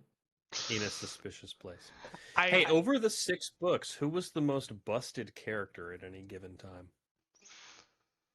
I love this question, and I think I have an answer. I mean, it's between Weaver and also have an Twinkle answer. Toes. Really? Weaver. I was gonna say Yes. Are you kidding me? Not most annoying for a GM. Since he hit 17, I have not been able to cast a spell. That's counter crazy. spells were going crazy. That's insane. You skipped Yeah, 2 of the 3 mini bosses because of a counterspell in the last fight. Yeah. I have a question for Dan of where do you get off? Counterspelling that I- revival was pretty fucking nasty work, I'm not gonna lie. That was Like- crazy. Yeah. So much power budget is put into spells. Yeah. And they take up so much action economy that not being able to cast a spell, and if it was a damaging spell, having it done to me on my turn is absurd. Neutralizing 2 enemy actions with 1 reaction, and Yeah. then of course the third action on that boss's turn is Yeah. like fucking whatever, because third action's useless. Like, and then to be fair, he still in has that 3 final- actions.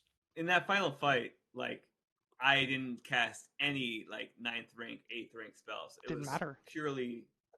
Oh yeah. Didn't matter. Hey, you want to Counterspelling. compare notes on what you did in the final fight there, Dan? You want to compare notes really quick? I Yeah, can but Dan, read you my- utilize like 9 class feats every fucking turn. That's all. That's the difference. I mean, yeah, that's Yeah. the power of a wizard. You know. Get Power whizzed Weaver. on, bro. Get This is, whizzed on. Get whizzed on. There it is. I was gonna say Twinkle Toes having like so many finishers, and like she Yeah. was like other than like her and Kashak, definitely the main damage dealer. But I feel like Twinkle Toes just had more options, more reactions to just do the damage that was necessary to end these bosses.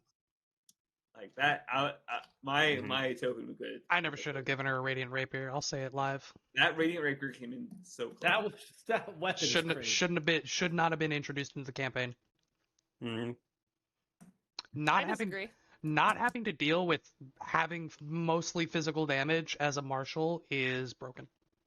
It's not a thing. I that should thought happen. about when that weapon came around when I was playing that fucking character. I did think about like not telling her. I was like, this is the craziest weapon I've ever seen in my life. I thought about like not revealing it. I was like, this is actually just too good to not have Yeah. for like 9 levels. It's fucking crazy, Adam. Emily Grace obviously played well, rolled well. Great character to be in a party, a great class to be in a party that allows so much. You guys had so much like cushion, right? Like you guys would get hit a lot, but like a majority of the nasty effects were removed or prevented by Weaver, and almost all of the damage taken was healed by Fearin. And so you just had There it is. so Fear got a shout out. yeah, absolutely.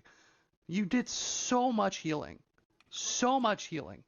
And like I know that's not what you originally built your character for, but like it worked.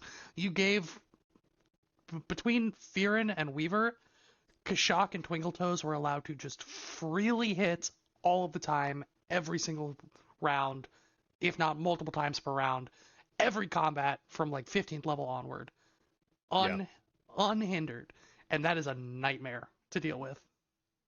Aha! I do want to give Ben Johnson a special shout out because I don't think I've seen anybody. What a massive shift from intended character concept to final character product we saw Yeah. with Oh, Fearin yeah. between like 12th and 20th level. Like Yeah. you had a very clear vision and you told us very publicly, like you were like, this is a blaster caster, like I want to deal a bunch of damage, I want to challenge the blaster caster narrative of this druid. And then you were essentially a heal robot. That And- Blaster Caster and- narrative got hands, don't it? Yeah, it kind of turned out to be true. I mean, just like there's very few players that I think are on this earth or that I know would like change their entire fucking character concept to match the team and like to be such a team player about it. So shout out to Ben for the humility to basically completely alter the character concept and do what needed to be done and Yeah. carry the team with the healing that he was able to do and all the things that he was able to accomplish with it. Epps TV does bring up Thank a you good for point. letting me cast buff spells pre-combat. I do my best. I was the ranger with 30 gajillion perception, knowing a combat's coming up before every combat. Epps TV did bring up a good point about Twinkletoes almost losing the radiant rapier in the demiplane, in the water. Oh yeah. Yep, should have just said it was gone.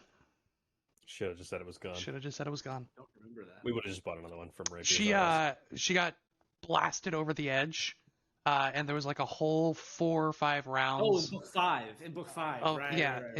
in the Black Whale prison, where Yeah. she was like trying to swim back. Oh no, she got carried by a flying creature, like a few hundred feet out, and then dropped. Yeah, I forgot about this. Yeah. And made it back with her little boat. That's awesome. Ugh. I'm curious, did you have a storyline in your mind for either one of our player characters, like a backstory thing, or an NPC storyline that you ended up not doing or not getting to pursue that you kind of look at and wish you could have done? I mean, inevitably, I wish that I had done more overall with all of your characters. I mean, sure, but like, is there anything specific that stands out of like, this was something that kept coming around, or I wanted to do this, but it never made sense?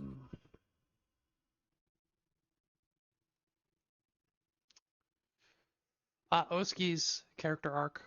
I think there was a lot that got rushed. Because I wanted to do like catch up in some of the glimpses of Oski that we got later on.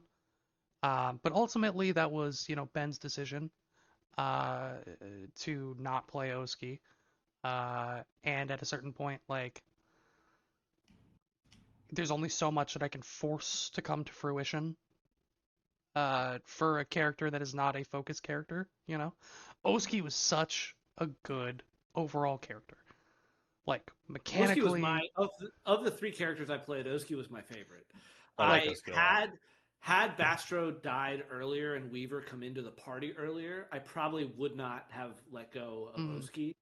But at the time, we didn't have a lot of magic, so I felt like we needed it. Yeah. Such a beautiful blend of story and mechanics.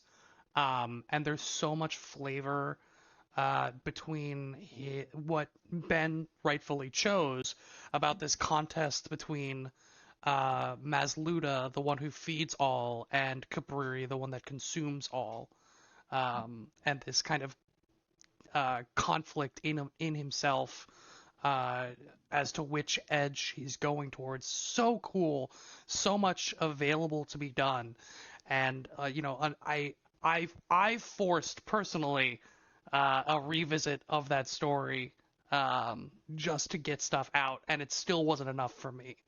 So there's your answer, is just Oski as a whole. Would have loved to bring that. Build is crazy. It's very, very had cool. Had Oski gone to 20th level, he would have had, I think, 4 reactions a turn.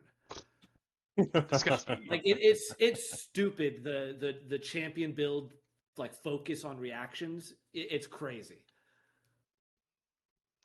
Yeah. Get ready for that in our other campaign, Will. I already know what he's doing in our other campaign, and I'm actually more upset about that. But we'll figure it out. No, I mean for my champion in our other campaign. Oh, you're playing for the goat riding champion that you're playing in our Kingmaker campaign. Yeah, extra reactions. It's gonna be so much fun. Yeah. Any wrap up questions here? Because I'm starting to lose my voice from talking so much. Will, was there go ahead, Dan. Go ahead. Just a very simple question. What was your favorite NPC to act as? My favorite NPC to act as? Gosh. Consistently, I wish I was a better character actor. And I've already said that's one of the things that I'm going to be really focusing on for next campaign is character acting. But I think some of my favorite character to interact or to act as was probably Jeremy Hoff.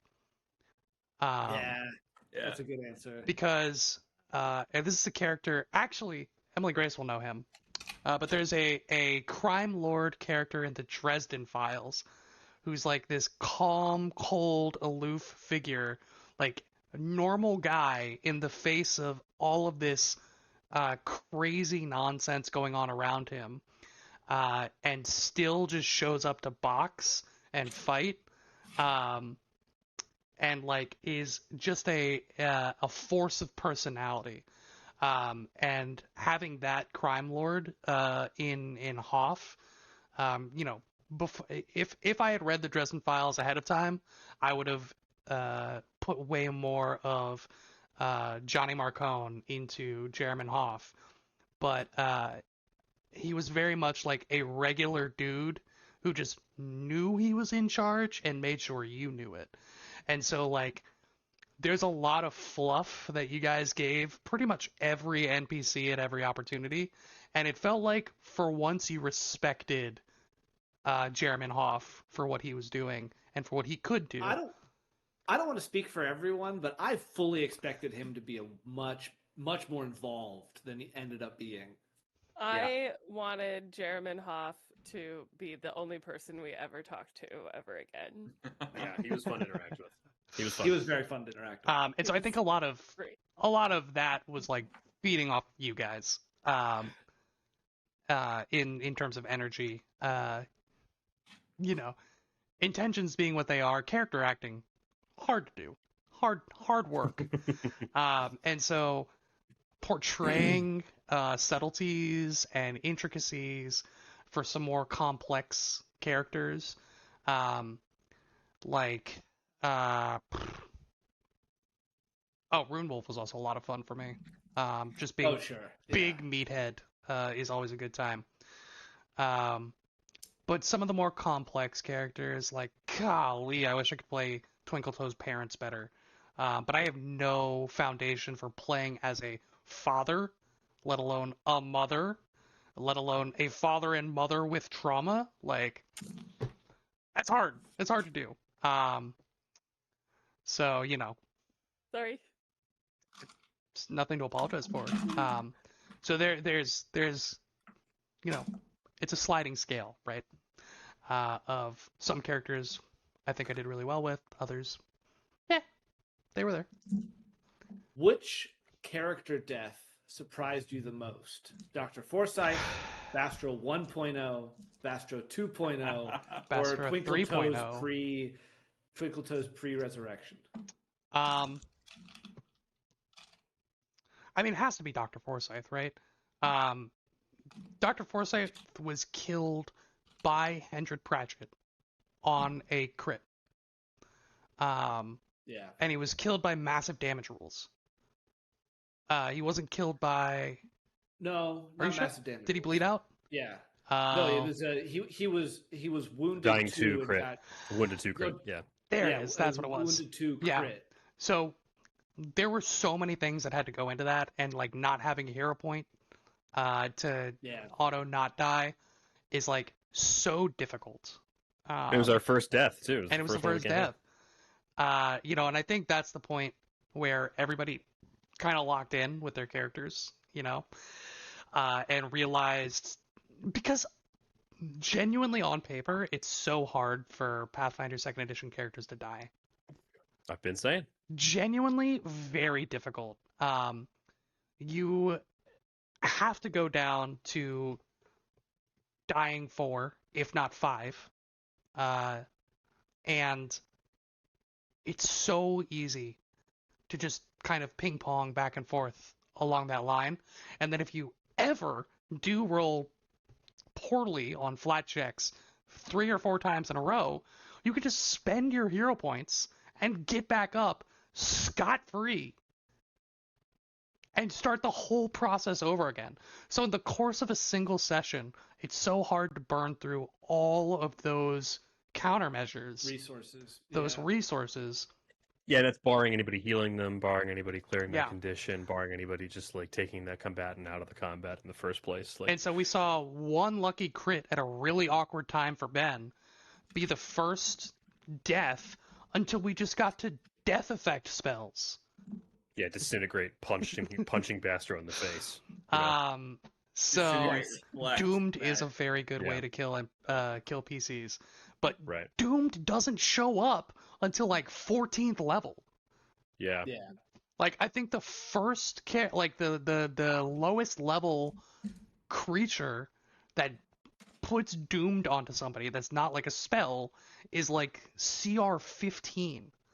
So Mhm. like you know, uh yeah, that and lesser deaths. Also, you guys fought a lesser death. That was the thing that outside of the The conclusion Oh, of that Hunting thing Lodge was 7. yeah, crazy. yeah. That was part of my favorite part of the whole fucking thing, is that we Yeah. concluded this House of Death with the fight with the lesser Yeah. death. That thing was crazy. And so It was like awesome. it's Yeah. like Is that the thing that killed me?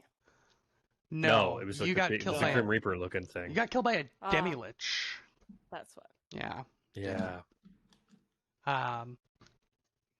Yeah, it's tough. It's tough. Very difficult to And there's die. also there's that sentiment like you hear a lot of GMs talk about, which is like, if you don't want characters to die, like they don't have to. Like there's always a way around character death that's still interesting, right? Yeah. It's like you say that the monster pulls the punch, or you have a thing that goes on, and it's very easy in second edition with the rule set to just like cliffhanger their dying situation, and then you come back next session, and guess what? You have a hero point, even if you spent your one earlier in the Yeah, session, and then you yeah. use that hero point to recover yourself. So it's like, if you want it, like if you really wanted to avoid character death, there's a lot of easy ways to do it. But like to your point, it's very hard for second edition characters to die And I without tried. like some measure of I control. really tried. He tried so hard. Like, and I he don't only know, succeeded 3 times. I don't know if you guys like what impression that you guys got out of the combats from like book 5 on, I would say like 17th level through the end. But like I juiced the hell out of those combats. And it just generally wasn't close, like in your favor a lot of the times. One of the other questions on here was there a character or a moment where you expected someone to die but didn't due Yeah. to either good rolls or the situation, or Yeah. was there a moment where you were like fully convinced someone was going to die and then they didn't? I thought somebody would die to Alonso, obviously. Sure, yeah. I thought I would get at least one. And that would be a place where it's like there's no hope of getting that soul back, right? There's no resurrection. Yeah. Um, In a demiplane of a demiplane. The other one in a demiplane of a demiplane of a demiplane. You guys were 3 layers deep in that fight. Inception. Another one would have been Disgrace. the fights with Karnas's father, Avsharos the Destroyer or the Betrayer. Oh yeah. Yeah, I was worried about that one. That one was spooky. A corrupted Planetar Angel, by the way. He hit like a fucking truck. I was that one was amazed crazy. at. I mean, that one. So that one, I think, was the closest I came, and was thwarted the most by individual skill. Most of the fights, I think, you guys rolled well and had good overall tactics. I think the Avsharos fight was the one that depended most on you all playing the hell out of your characters. There was so much positioning involved, so much resource management involved, the timing of Kashak going into the dragon versus Weaver teleporting out to do counter spells versus Fear and being able to get out versus Twinkletoes bouncing in and out with healing potions. Like, there was so much individual skill expression in that fight specifically. That's where I think you guys played tactically the best. That was a fun fight. That was a very fun fight. And I think everything else you guys kind of just rolled over with good comp, good general tactics, playing your character as intended. What sticks out to me is the fight against the mechanical snake. Oh my god. Oh my God. Oh yeah. That's, Oh my Was God. that like- was that the only fight where we like said nope and just ran? Was that the only time we did that? One of, if not the only fight. At the bottom of I think it was the only Homeboy's fight we did. Clockwork Dungeon. Yeah. the fucking clockwork Yeah. motherfucker, the Yeah, yeah, basilisk yeah, thingy. yeah. So we wandered in there with no resources and got our fucking asses Yep. kicked, and then we came back the next day rested with a little bit of preparation and absolutely just ass wiped that fucking thing. Yeah. And it was just some of the most stark difference between, like, if you have like a little bit of A information, little bit of like, if you have, resources, if you have a little bit of Yeah. information and a little bit of resources, because it wasn't like we tossed every 10th level fucking spell Yeah. we had at it. Like we just No, we just The only Just other like add monster I hit points, remember you know, us like- doing that for was the Death Knight in that one dungeon. What was yes, yeah, yeah. In the Oh, the butcher's, the headless horseman. the headless Oh, horseman guy. yes. Yes, exactly the same Oh. thing. Exactly the same The thing. dual Like, a hand. little bit of preparation is like so, and I see this in my first edition campaigns too. Like when they open a door and they see a creature, and then they close the door and they get to like knowledge check and do some buff spells. Like the amount of information you can gather from a split second and the element of surprise in the GM's favor is so fucking high. So like once that goes away, it's a completely different engagement entirely. Yep. Yeah. Any closing remarks? Why do you hate Bastro? Why do Yeah. you hate I was Dastra? hoping you'd ask that question. Dan. I Why was do hoping I you hate did. Bastro? I didn't write this question, but I do agree with it. Why did you hate Bastro so much? Let me He did die 4 times. Dan, I don't believe you. They didn't write this question. Honest to God, Let me check it the was not change me. log real quick. Hold I up. didn't. Go I don't for it. believe you. I did not write that question, but I do. stand Version history. Jack and Ben. Ben. Oh, it was Ben. Ben Johnson. behind- Why do I hate He's Bastro? been framed. I hate Bastro because he did not deserve love. Oh my god. Wow. Fair enough. Wow. Yeah. I didn't love him. Hey that's why he players. Hey players, did you guys have a favorite character that wasn't your own? died. Did we? Do you? I'm gonna be. The I'm gonna answer be can be no. selfish. I'm gonna be selfish. And say loved no. Oski. Oski was my favorite character. Freaking loved Oski. Freaking loved She was Kashak. very good. Kashak is very good. They're all Freaking great. loved Obviously. everything that Dan comes up with ever. Bastro 2.0 with the freaking. Was I it think a flesh my warp? Was that- flesh, yeah, the Flesh flesh warp? warp Bastro is my favorite. I have issues with Fleshwort Bastro just because I had to draw it. I had the All most the fun eyes. drawing Yeah. Bastro 2.0 in Paint. 'Cause I was just, I was feeling myself the whole time. When you were doing the Microsoft Paint. Yeah. Yeah. That's valid. I think Bastro was my favorite character in the AP that we favorite player character that we had. I loved Bastro was both very versions good. of Bastro and the whole Going story from that like we went through. a divine spellcaster to a hard hitting arcane magus like that. Mhm. That felt good. Yeah. Yeah, One of my really cool. favorite moments that I didn't bring up earlier was after Dr. Forsyth's death when Bastro like threw his healing tools in the fire and was like, Yeah. never Oh touch me yeah, again." that was a cool moment. That was a cool moment. Yeah, Oh, that was moment. really cool. Can we Well- revisit our MS paints? Oh yeah. Where do I throw them? Oh Yeah. I Can you don't- put I them don't in know if I ever had Discord? one. Look at this fucking dork I drew. It's so good. All right, You I did don't, that one? I don't know That's how well me. this is stream. I don't know how well this is gonna work. It's so good. We'll do Compared to what we the can fucking here. real art, it's so close and so good, but mine's such fucking It's showing. No, it's not showing at all. It's fucking good, man. Old school Weaver. Yo, what? That was Weaver's original concept.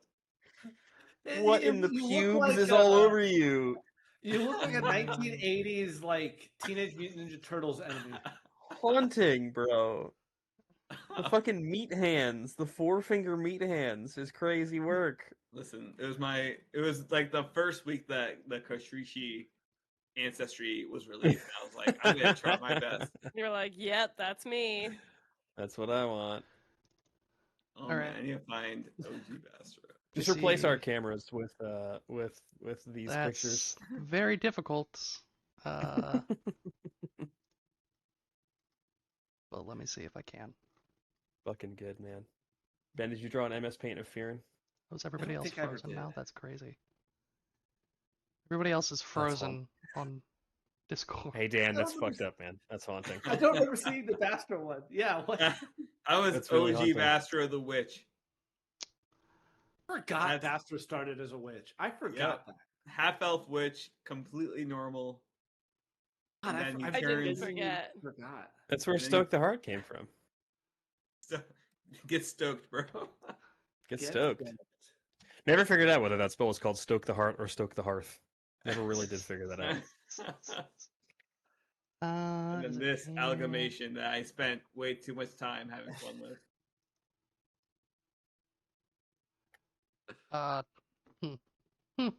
Oh well. I can't do it. Can't do it in the time we have allotted. Alas. Will this fix it? That does fix it. Great. You guys are moving again. In Yay. this stream. Hey. Well, that is all that we have for Agents of Edgewatch. Next, we are playing a little adventure path known as Myth Speaker. And I am going to be very incredibly optimistic and say that we will have a streamed session 0 on July 5th. Oh, That's very optimistic. That is a July. month Wow. from today. Wow. It was a month from today. Streamed session 0. I can't say how long it will be between session 0 and session 1. But we will come back to you with a new story and new characters next time. Thank you all so much for joining us, and have a great rest of your day. Good night, everybody.